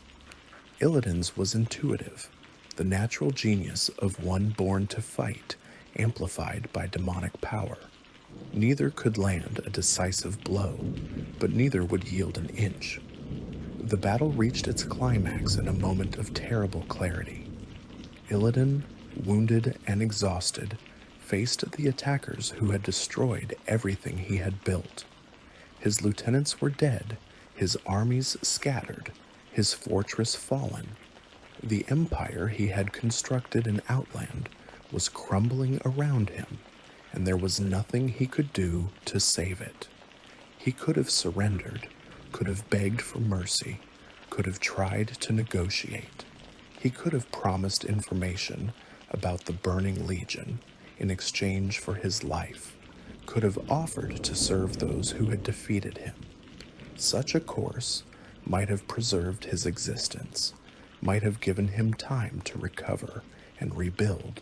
Instead, he spoke the words that would become his epitaph, words that captured everything that Illidan Stormrage had been and everything he had believed. You know nothing of power. Maya's blade found its mark. Illidan fell, his wings folding around him like a shroud, his warglaves clattering to the ground. The betrayer was defeated at last. His reign over Outland ended. His plans for challenging the Burning Legion dissolved into nothing. The Black Temple was liberated, and those who had fought to free it stood victorious among the ruins. The aftermath of the battle left the Black Temple in a state of uncertain transition. Maya's Shadowsong claimed Illidan's body, intending to return it to Azeroth for proper judgment and imprisonment.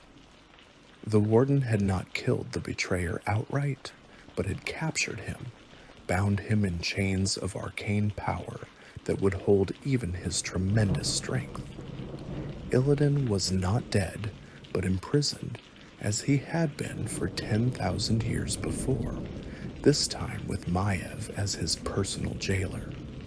Akama stood in the halls of his ancestors' temple for the first time as a free being since before the fall of Karabor. The elder sage looked upon the corruption that filled the space, the demonic architecture that had been layered over the original draenei construction, and he wept. The temple would never be what it had been. Too much had been lost, too much had been corrupted, too many layers of darkness had been applied over the foundation of light. But perhaps something could be salvaged. Some small piece of what Karabor had represented could be restored. The Ashdangsh tribe claimed the Black Temple as their own, asserting a right that stretched back to the days when their ancestors had first built its walls. Akama became the temple's custodian, leading efforts to cleanse what could be cleansed and to seal away what could not be purified.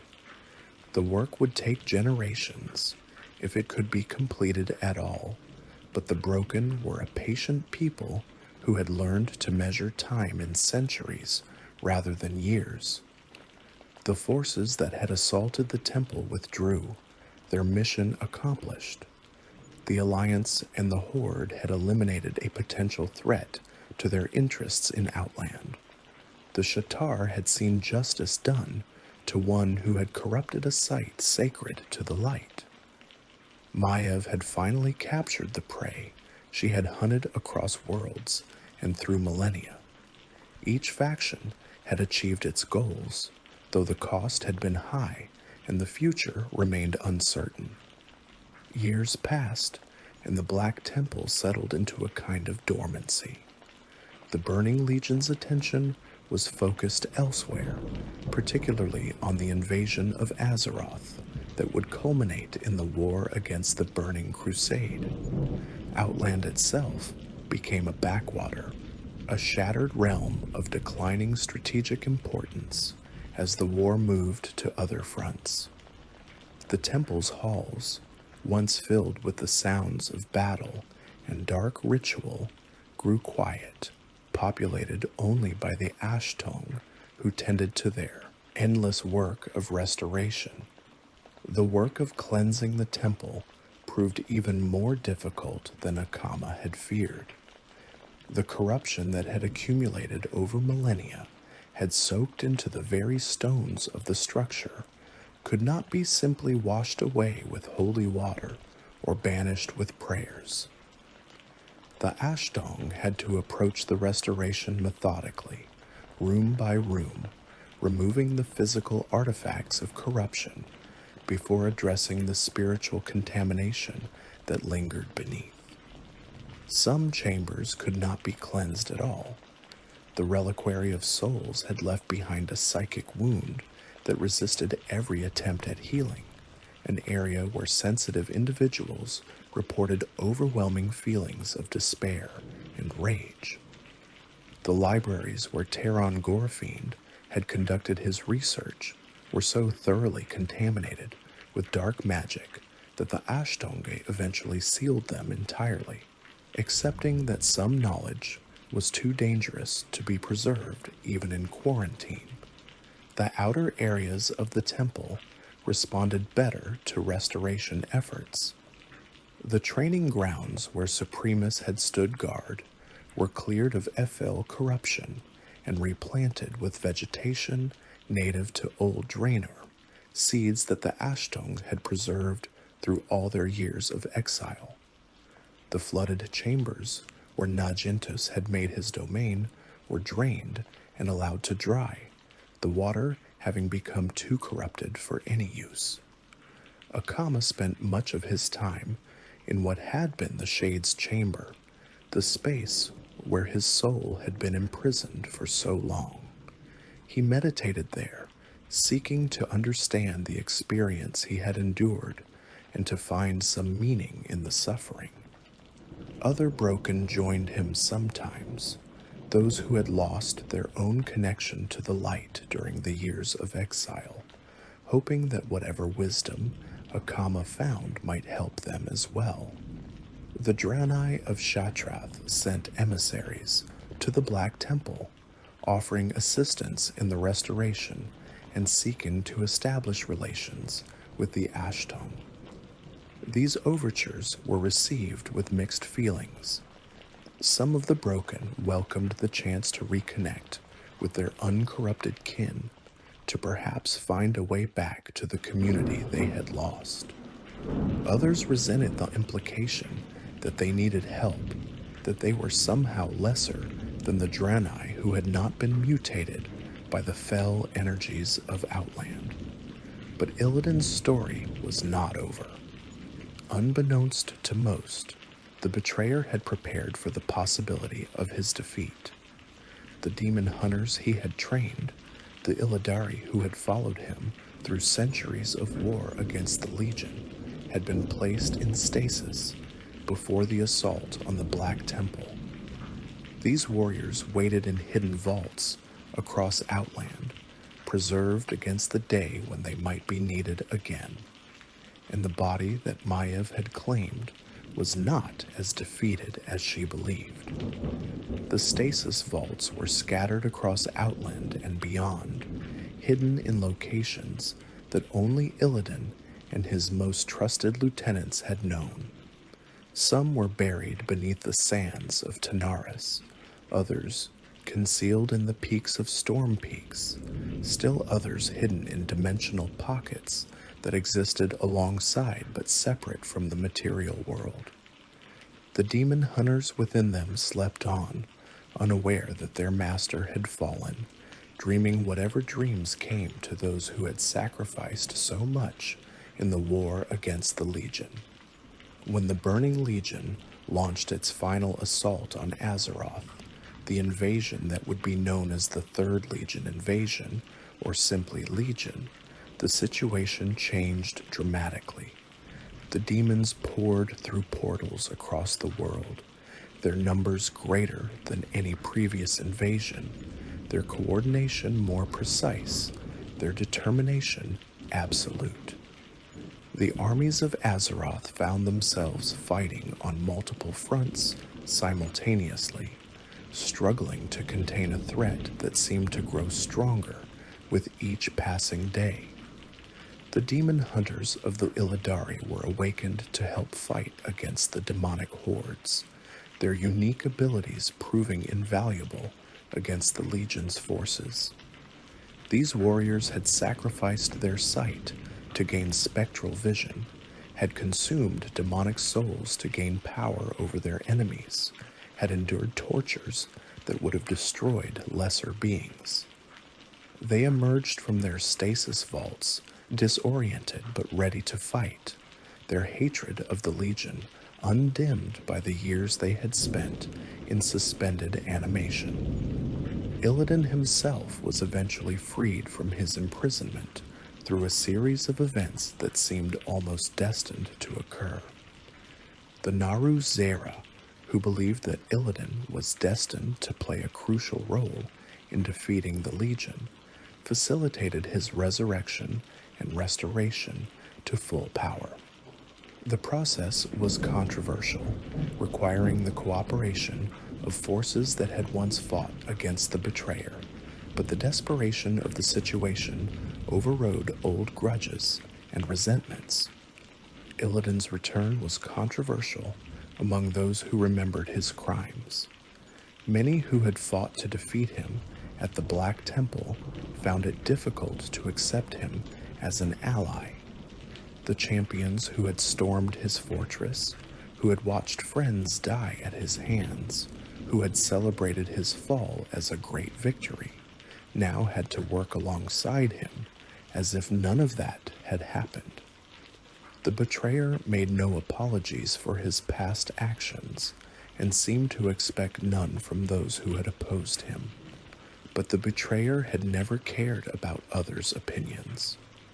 He threw himself into the war against the Legion with the same single-minded determination that had characterized his entire existence. His knowledge of the Legion's structure and tactics proved invaluable, as did his personal power, which remained formidable even after years of imprisonment. He led missions into the most dangerous territories, conducted raids against the most heavily defended positions, and personally killed demons that no other champion could have faced. The campaign against the Legion eventually led to Argus, the original homeworld of the Eridar and the seat of the Legion's power. This shattered world, long thought lost to the demons, had been transformed into a factory of war, its surface covered with forges and barracks and prisons. The armies of Azeroth launched an invasion of this alien place, fighting through landscapes that defied mortal comprehension, facing enemies that had never known defeat. There, in the final battle of the war, Illidan made his ultimate sacrifice. When the Titans succeeded in imprisoning Sargeras, the Dark Titan's corruption threatened to spread even from his prison. The chains that bound him were strong, but Sargeras' power was greater than anything the universe had ever known. Someone had to stand watch over the prison forever, had to remain vigilant against any attempt at escape, had to be prepared to act if the bindings ever showed signs of weakening. Illidan volunteered to serve as his jailer, to spend eternity watching over the imprisoned lord of the Burning Legion and ensuring that he never broke free. It was a sacrifice that few others could have made, requiring a being of sufficient power to detect any escape attempt and sufficient will to resist the corrupting influence of close proximity to the Dark Titan. The betrayer had both, and perhaps he saw a certain justice in his fate.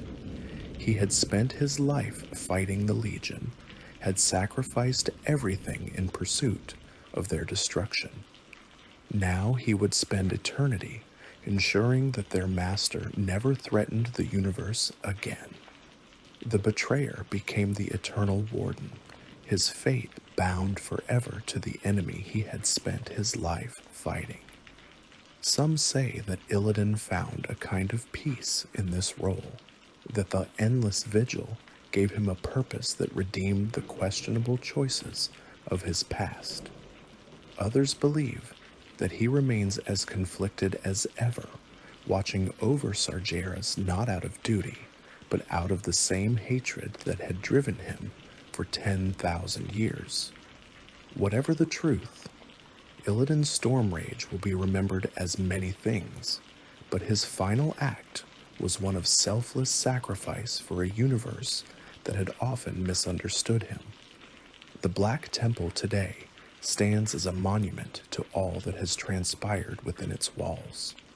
The structure has survived wars, cataclysms, dimensional rifts, and countless battles, and it shows the scars of each experience. The Serenite reinforcements that Illidan's forces added still gleam with an oily sheen, while the original draenei crystal spires have darkened to the color of old blood. The temple is a palimpsest of suffering, each layer of history visible beneath those that came after. The Ashtonga continue their work of restoration, though they know that the temple will never truly be the Temple of Karabor again. Too much has happened, too many dark deeds have been performed in its chambers, too much blood has soaked into its stones. The corruption runs too deep to be fully cleansed, but the broken persist in their efforts nonetheless. They have reclaimed several wings of the temple for their own use, transforming barracks into dormitories and ritual chambers into meditation halls. The Ashtung have established a form of government within the temple, a council of elders who make decisions about restoration priorities and resource allocation. Akama leads this council, though he has delegated much of the day-to-day administration to younger members of the tribe. The elder sage spends most of his time in contemplation, seeking to understand the lessons that the temple's history might teach. Young broken are trained within the temple walls, learning the traditions and skills that will sustain their people into the future. The training emphasizes both martial abilities and spiritual development, recognizing that the Ashtung may face threats that require both types of strength. The trainees study the history of the temple, learning what happened within its halls so that they can ensure such horrors never occur again. The Ashtung have also established relationships with other groups in Outland. They trade with the ethereals of the consortium, exchange knowledge with the Aldor and Scryers of Shatrath, and maintain cautious contact with the Shatar who helped liberate the temple. These relationships provide resources and information that aid in the restoration work, and they help integrate the Ashtong into the broader community of Outland. Visitors to the temple in the modern era find a place of shadows and silence. The corridors where great battles once raged are empty now, patrolled only by the Ashtong guards who have made the temple their home. The chambers where Illidan's lieutenants once held court have been sealed or repurposed, their dark histories acknowledged but not celebrated. The throne room at the temple's peak, where the final battle against the betrayer took place, has been left largely untouched, a memorial to the conflict that ended Illidan's first reign. The temple's architecture tells the story of its many transformations. Draenei crystal spires, darkened by the ages and the corruption they have endured, rise alongside orcish fortifications and demonic constructions. The original design of Exarch Hataru can still be glimpsed in places, the elegant lines of the first Temple of Karabor, visible beneath the layers of modification that subsequent owners have applied.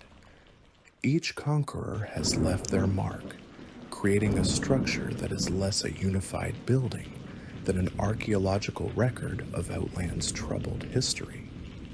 The ley line nexus that made the temple's location so desirable remains active, though its energies are now carefully regulated by the Ashtong who understand its power.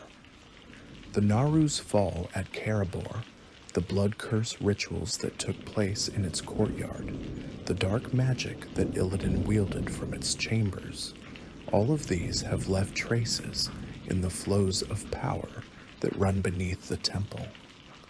The nexus is unstable, dangerous to those who do not know how to approach it safely, but it also remains a source of potential that might someday be turned to better purposes. The ghosts of those who died within the temple's walls are a constant presence. The draenei clerics who were murdered by Tarongor, the soldiers who fell in the many battles that have been fought here, the servants of each successive master who gave their lives in defense of goals that ultimately came to nothing. These spirits cannot rest, bound to the temple by the circumstances of their deaths and the dark magic that has saturated the structure. The Ashtong have learned to coexist with them, treating the ghosts as fellow inhabitants rather than threats to be eliminated. The legacy of the Black Temple extends beyond its physical structure. The events that took place within its walls have shaped the history of multiple worlds. The blood curse that transformed the orcs was born here. The dimensional rifts that created Outland were opened from here. Illidan's empire rose and fell from the seat of power. Each of these events has had consequences that continue to ripple through time, affecting situations and peoples far removed from the temple itself. For the draenei in particular, the Black Temple remains a place of profound spiritual significance. The Temple of Karabor was the heart of their civilization on Draenor, the site of their greatest spiritual achievements and their most terrible losses. Many draenei make pilgrimages to Outland specifically to visit the temple, to pay respects to those who died there, and to remember what was lost when their sacred site was corrupted. The Aldor of Shatrath City maintain a small shrine near the temple's entrance, a place where visitors can offer prayers before entering the darkened halls. The alternate timeline revealed during the events of the Iron Horde invasion showed what the Temple of Karabor might have been if history had unfolded differently. When the bronze dragon Kairos Dormu opened a portal to an alternate Draenor, adventurers from Azeroth found themselves in a world where the orcs had never drunk Manoroth's blood, where the dark portal led to a different time rather than a different dimension. In that timeline, the Iron Horde, led by Gromash Hellscream, posed a different kind of threat to the draenei than the original Horde had. These orcs were not corrupted by fell magic, but were nonetheless ruthless conquerors, determined to prove their strength through conquest. They set their sights on Karabor, recognizing its strategic and symbolic importance, and launched an assault that mirrored in many ways the attack that had occurred in the original timeline. But this time, the draenei were not alone. Alliance heroes who had followed the Iron Horde through the dark portal came to Karabor's defense, bringing weapons and tactics that the Iron Horde had never encountered.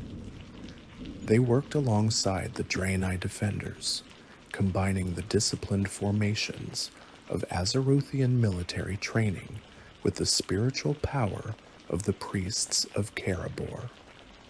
The battle was fierce, but the outcome was different. Prophet Velen, forewarned by the visitors from the future about what would happen if Karabor fell, made a sacrifice that changed everything.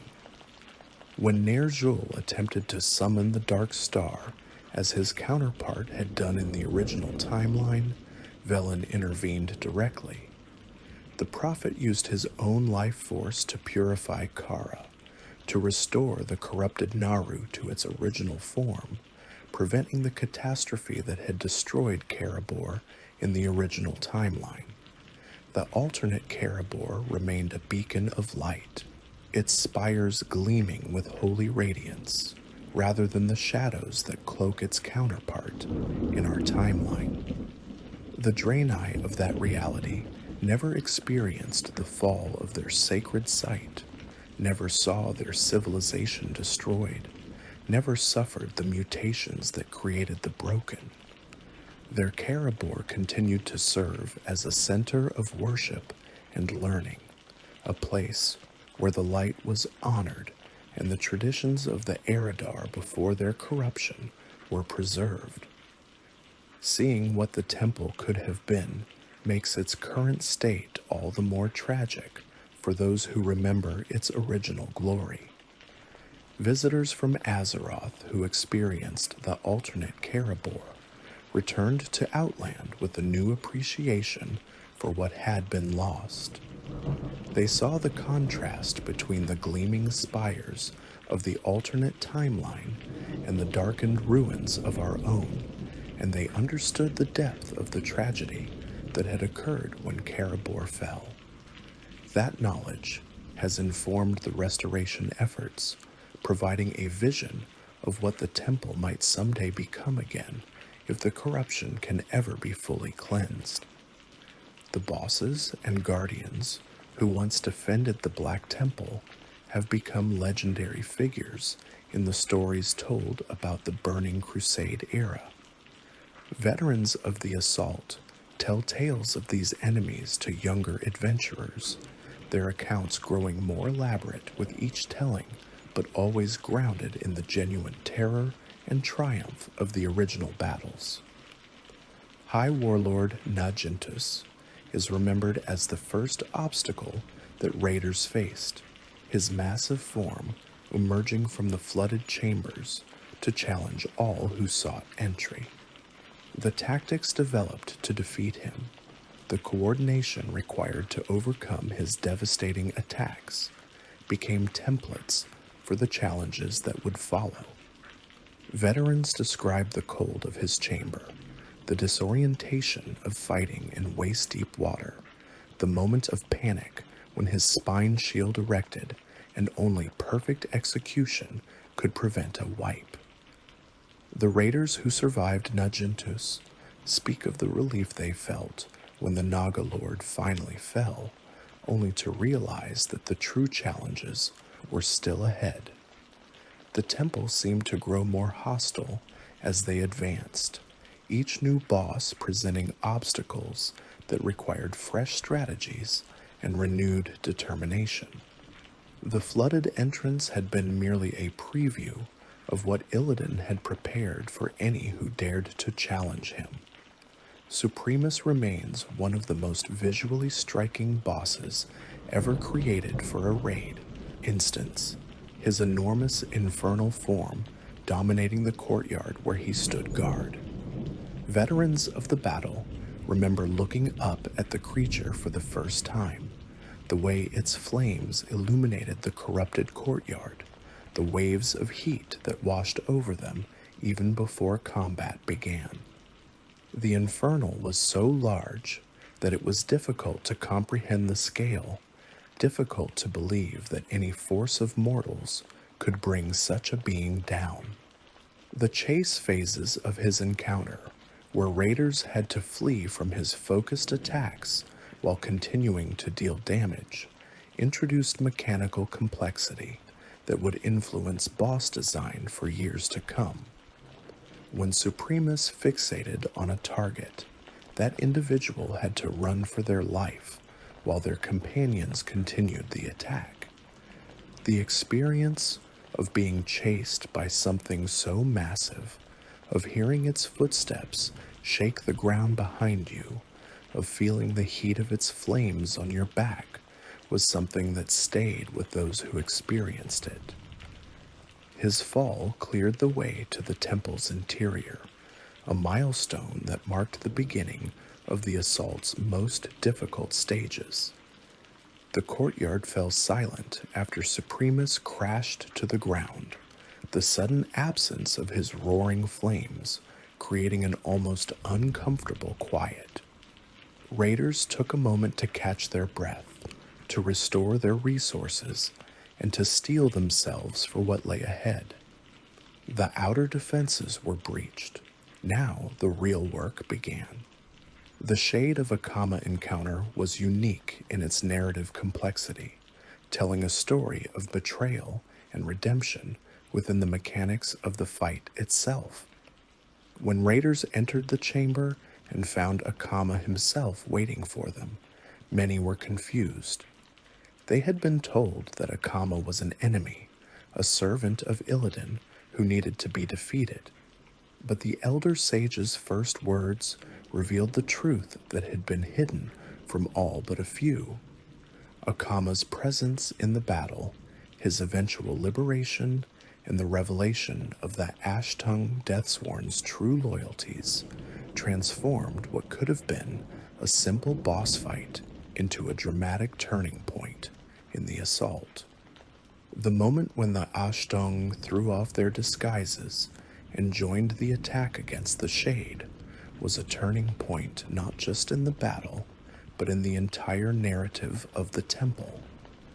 The oppressed had risen against their oppressor, and their rebellion was the key to everything that followed. The freed Akama's guidance through the remainder of the temple reinforced the themes of alliance and resistance that had characterized the entire campaign against Illidan. The Elder Sage knew the temple intimately, had memorized its layout during his long servitude, and could lead the raiders through passages that would have taken them hours to discover on their own. His presence also provided moral clarity, reminding the attackers that they fought not just for their own purposes, but for the liberation of a people who had suffered too long under tyranny. Taron Gorfien's return as a boss in the Black Temple closed a circle that had begun in the original Warcraft games. Players who remembered Tarangor from the lore surrounding the First and Second Wars found themselves facing the Death Knight that he had become, finally bringing justice for the clerics he had murdered and the countless other crimes he had committed. The Death Knight's chamber was filled with the tools of his trade, the instruments of necromancy that he had collected and refined over centuries. Books lined the walls, their contents too dangerous for mortal eyes. Jars contained specimens that defied a description, preserved remnants of experiments that should never have been conducted. The atmosphere was one of cold, intellectual malice, a space where suffering was merely data and death was just another variable to be manipulated. His mechanics, particularly the ghostly phase that transformed players into spirits, added a psychological dimension to the encounter that many found memorable. When a raider was transformed, they found themselves in a shadow realm, able to see their companions, but unable to interact with them directly. The experience was disorienting and frightening, a taste of the spiritual manipulation that Gorefiend had perfected over his long unlife. Veterans describe the feeling of relief when the transformation ended and they returned to the material world. Gurtog Bloodboil and Reliquary of Souls represented different aspects of the corruption that had taken root in the Black Temple.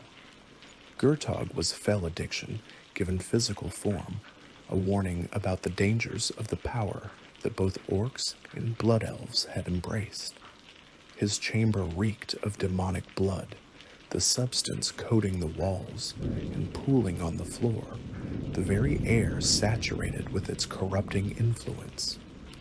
The reliquary was the accumulated suffering of the temple's history, a reminder that the atrocities committed within these walls had left scars that could never fully heal. Facing the reliquary was an emotional experience as much as a combat challenge. Raiders reported feeling waves of despair and rage that had nothing to do with their own circumstances. Emotional bleed through from the countless souls trapped within the construct. The victory over the reliquary was cathartic, a release not just for the attackers, but for the spirits who had been imprisoned for so long. Both encounters challenged raiders to confront the consequences of the choices that had been made by the temple's various masters.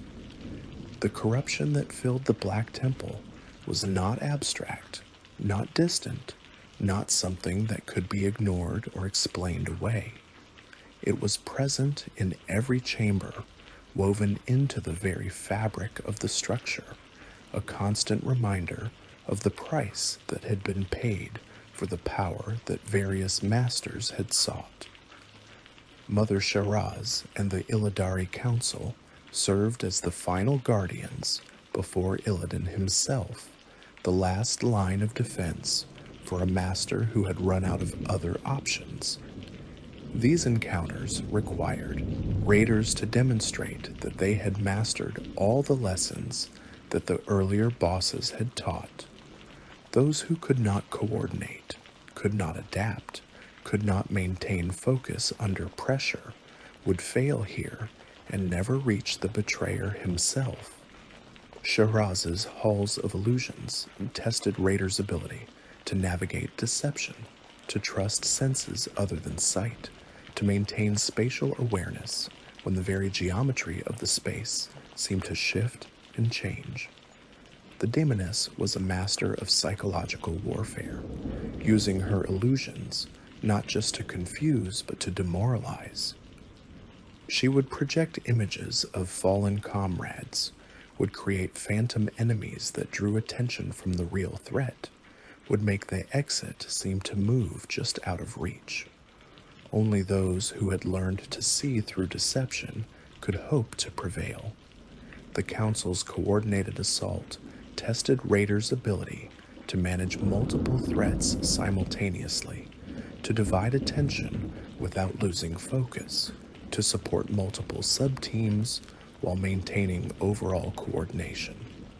Each member of the Council required different tactics, and the raiders had to adapt to each without allowing the others to operate unopposed.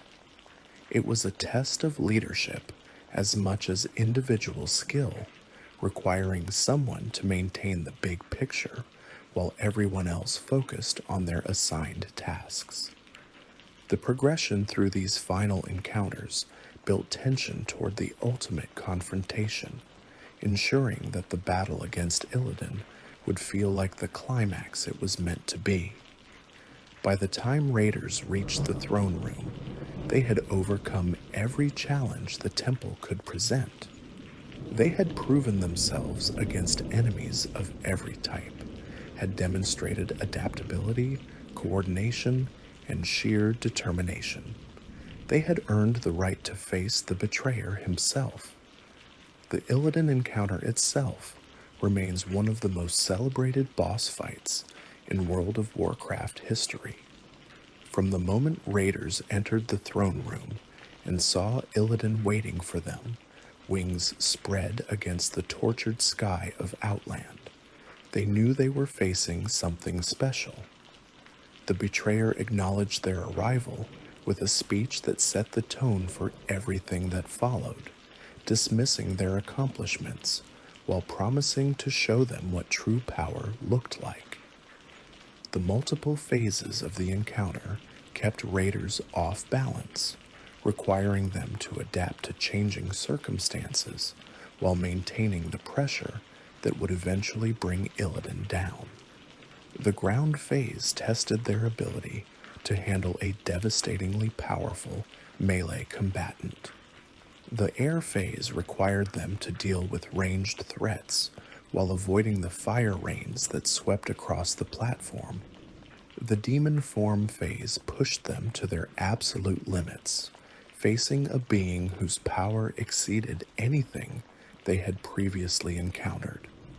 The transformation sequences were visually spectacular, showing raiders exactly what they were dealing with in a way that no mere description could convey.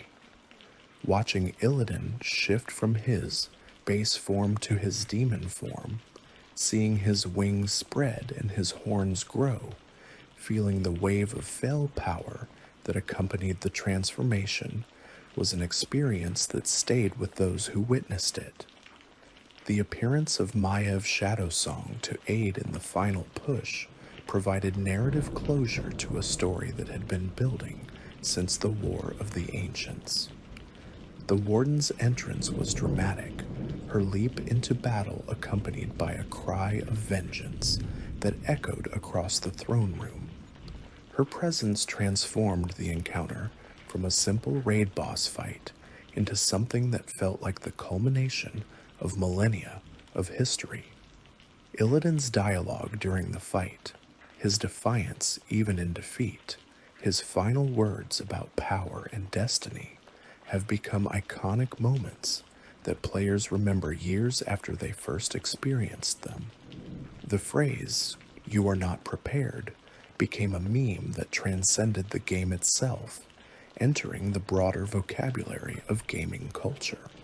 His final declaration, "You know nothing of power," captured the essence of a character who had sacrificed everything in pursuit of strength and found it insufficient. Now, as you drift toward sleep, let the weight of this epic tale settle over you like a comfortable blanket. The Black Temple's story is one of transformation and loss, of sacred ground corrupted and partially redeemed, of heroes and villains whose fates were bound to ancient stones that have witnessed more than any mortal could comprehend in a single lifetime. Let your breathing slow as the story continues to unfold in your mind. Picture the temple as it exists now, silent and shadowed, but no longer entirely dark. The Ashtong move through its halls with purpose, carrying out the work of restoration that will occupy generations. They are patient, these broken, having learned through millennia of suffering that some things cannot be rushed. The temple will be healed if it can be healed at all, in its own time and on its own terms.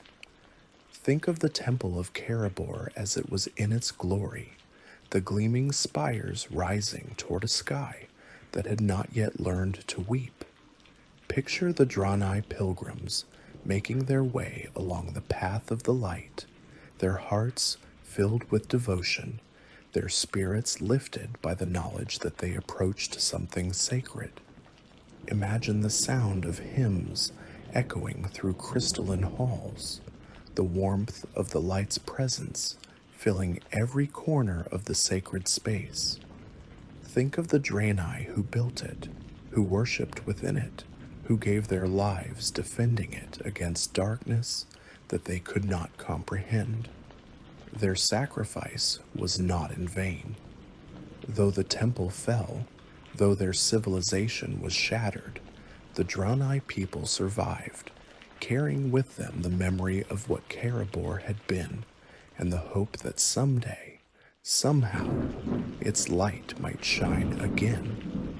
The memory of Karabor sustained them through the long years of exile, reminded them of what they had lost, but also of what they remained capable of creating. Think of Akama, the elder sage who lost everything but never stopped fighting.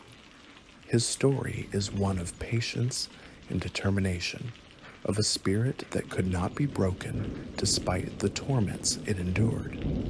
When his soul was finally freed, when he stood once more in the halls of his ancestors as something other than a slave, the tears he shed were not just for himself, but for all who had suffered in the temple's long history. His ongoing work to cleanse the corruption from Karabor is a testament to the power of hope, even in the darkest of circumstances. Think of Illidan, the betrayer, whose complicated legacy defies simple categorization. Was he a villain? Certainly he committed acts that cannot be justified. He enslaved Akama's people, murdered those who opposed him, used methods that the righteous would condemn. But he was also a warrior who spent his entire existence fighting against the darkness that threatened to consume everything. His methods were questionable, his judgment often flawed, but his commitment to defeating the Burning Legion was absolute. Consider the tragedy of Illidan's existence. He was born with golden eyes, a mark that night elven tradition associated with greatness, but also with danger. From childhood, he was watched, judged, expected to become something extraordinary. He studied magic with an intensity that alarmed his teachers, pursued power with a single-mindedness that concerned his brother. He fell in love with Tyrande Whisperwind and lost her to Malfurion, watched the woman he adored choose someone else, while he was left with nothing but his ambition. The War of the Ancients gave Illidan a chance to prove himself, and he seized it with both hands. He sacrificed his eyes to gain spectral sight, consumed demonic energies to gain power over demons, made bargains that cost him pieces of his soul. Every choice was made in service of defeating the Burning Legion, but each choice also took him further from the person he might have been. By the time the war ended, Illidan was no longer recognizably the young night elf who had started it. 10,000 years of imprisonment gave him time to reflect, but not to change. He emerged from his prison as determined as ever, as willing to sacrifice anything for victory, as unable to explain his reasoning to those who could not understand his vision. The assault on the Black Temple was not the end of his story, merely a setback that he would eventually overcome. In the end, he gave himself to an eternal vigil, watching over the imprisoned Sargeras, so that the universe might be safe. Consider the journey we have taken together through this tale. We began with the building of a temple, a monument to faith and hope in a universe filled with darkness. We watched as that temple was corrupted, layer by layer, each successive master adding new shadows to its halls. We followed the battles that raged within its walls, the sacrifices that were made, the victories that were won at terrible cost. And we arrived at a present where the temple still stands, changed but not destroyed, waiting for whatever the future might bring.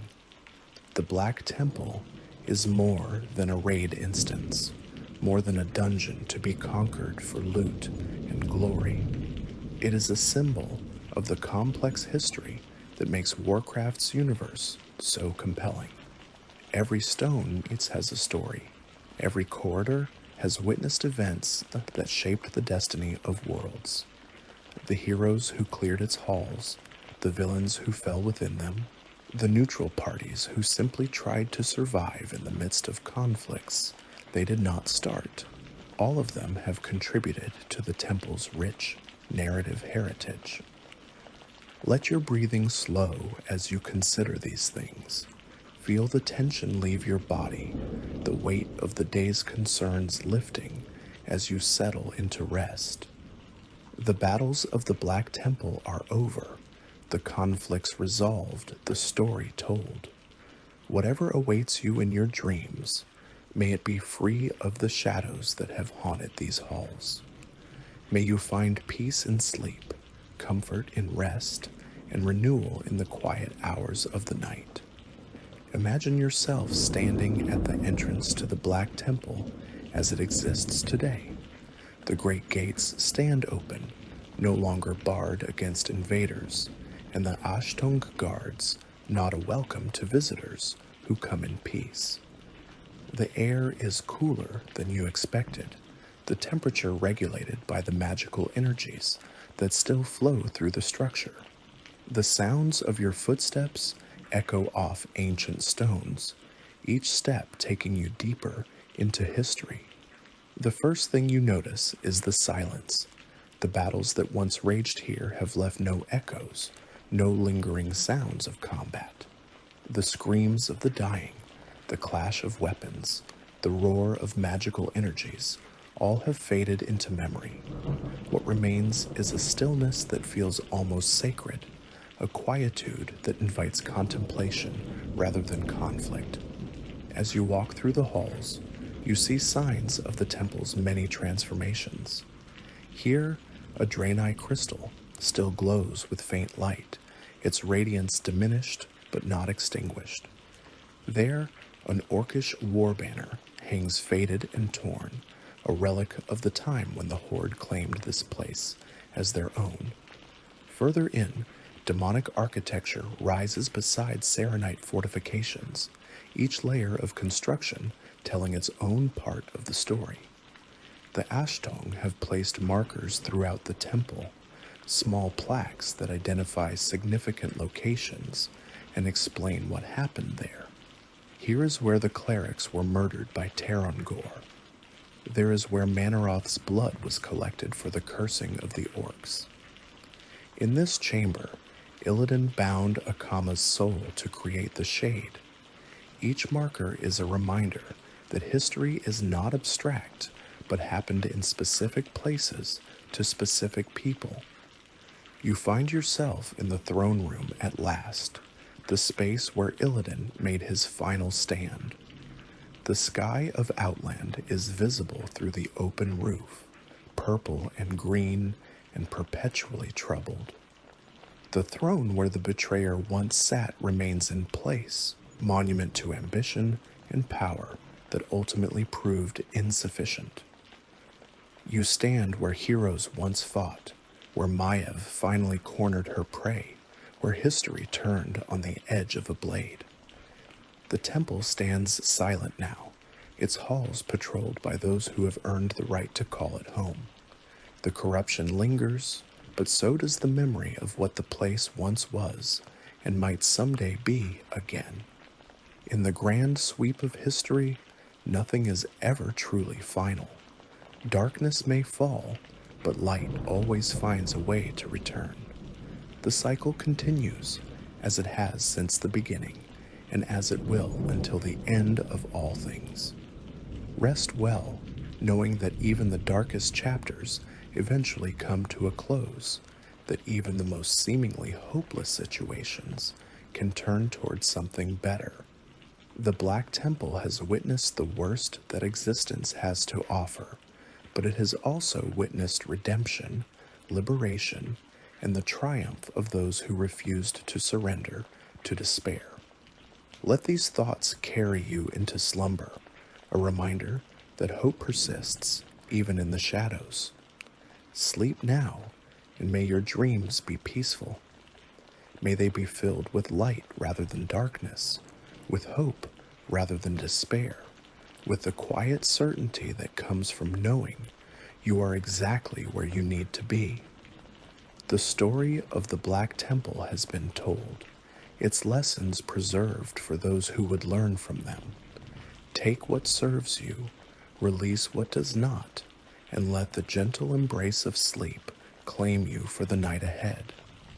As you drift deeper into relaxation, consider the lessons that the Black Temple's history might offer. The draenei built something beautiful only to see it corrupted by forces beyond their control. Yet their spirit survived even when their temple did not. The orcs were manipulated into becoming agents of destruction, yet some among them eventually found redemption.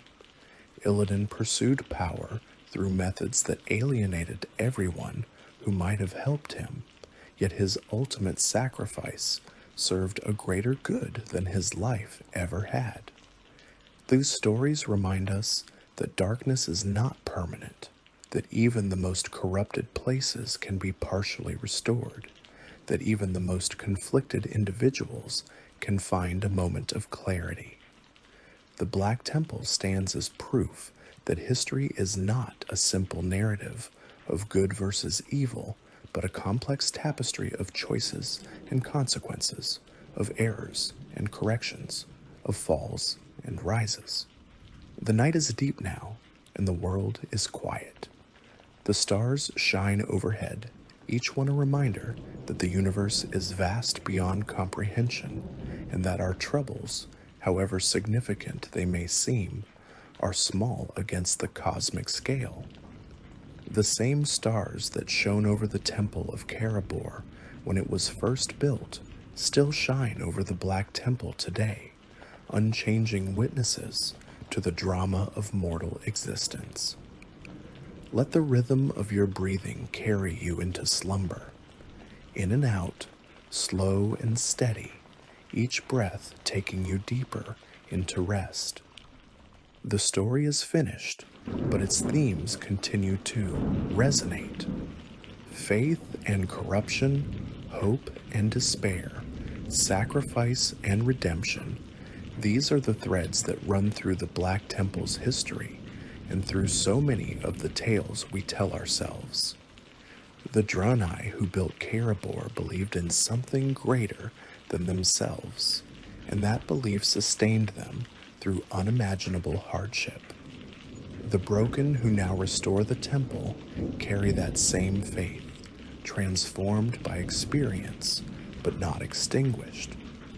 Whatever your own beliefs may be, whatever gives you strength and purpose, let that foundation support you as you rest tonight. Tomorrow will bring new challenges, new opportunities, new chapters in your own story. But for now, there is only rest. There is only the peace of the present moment, the comfort of your bed, the warmth of the darkness that surrounds you. The battles can wait until morning. The decisions can wait until you have rested. For now, simply be, simply breathe, simply sleep. If you enjoyed this journey through the complete story of the Black Temple, please take a moment to like this video and subscribe to the channel. Your support helps us create more content, exploring the rich and wonderful lore of Azeroth and beyond. Leave a comment sharing your thoughts on the temple's history, on Illidan's legacy, or on the draenei whose sacred site was corrupted and partially reclaimed. Did you participate in the assault on the Black Temple when it was current content? Do you have memories of the battles within its halls? Whatever your thoughts, we would love to hear them. Thank you for spending this peaceful time with us here at World of Sleepcraft. We hope this tale of sacred ground corrupted and contested, of heroes and villains whose fates were bound to ancient stones, has given you something to contemplate as you drift toward sleep. The lore of Warcraft is vast and deep, filled with stories that can transport us to other worlds and other times. We are honored to be your guides through these tales, and we look forward to sharing more adventures with you in the future. The Black Temple will continue to stand watch over the shattered remains of Draenor, its halls echoing with the memories of all who have passed through them. The Ashtongue will continue their work of restoration, generation after generation, until perhaps someday the temple might once again be called Karabor. The story we have shared tonight is not an ending, but a chapter, part of an ongoing saga that continues to unfold in the living world of Azeroth and beyond. May the peace you find tonight carry you through whatever challenges tomorrow may bring. May the rest you earn refresh your spirit and restore your strength. May the dreams that visit you be gentle and kind, filled with visions of hope rather than shadows of fear. The night is yours now, a gift of darkness that allows you to rest and recover. Until next time, rest well, sleep deeply, and may all of your dreams be filled with wonder and lasting peace. May you wake to find the world a little brighter than you left it, a world where the darkness has been pushed back and the light shines on. The temple sleeps now as you sleep, waiting for what the new day might bring. The story has been told, but it lives on in your memory, a tapestry of light and shadow. Good night, dear listener, and may the light of the Naru watch over you always.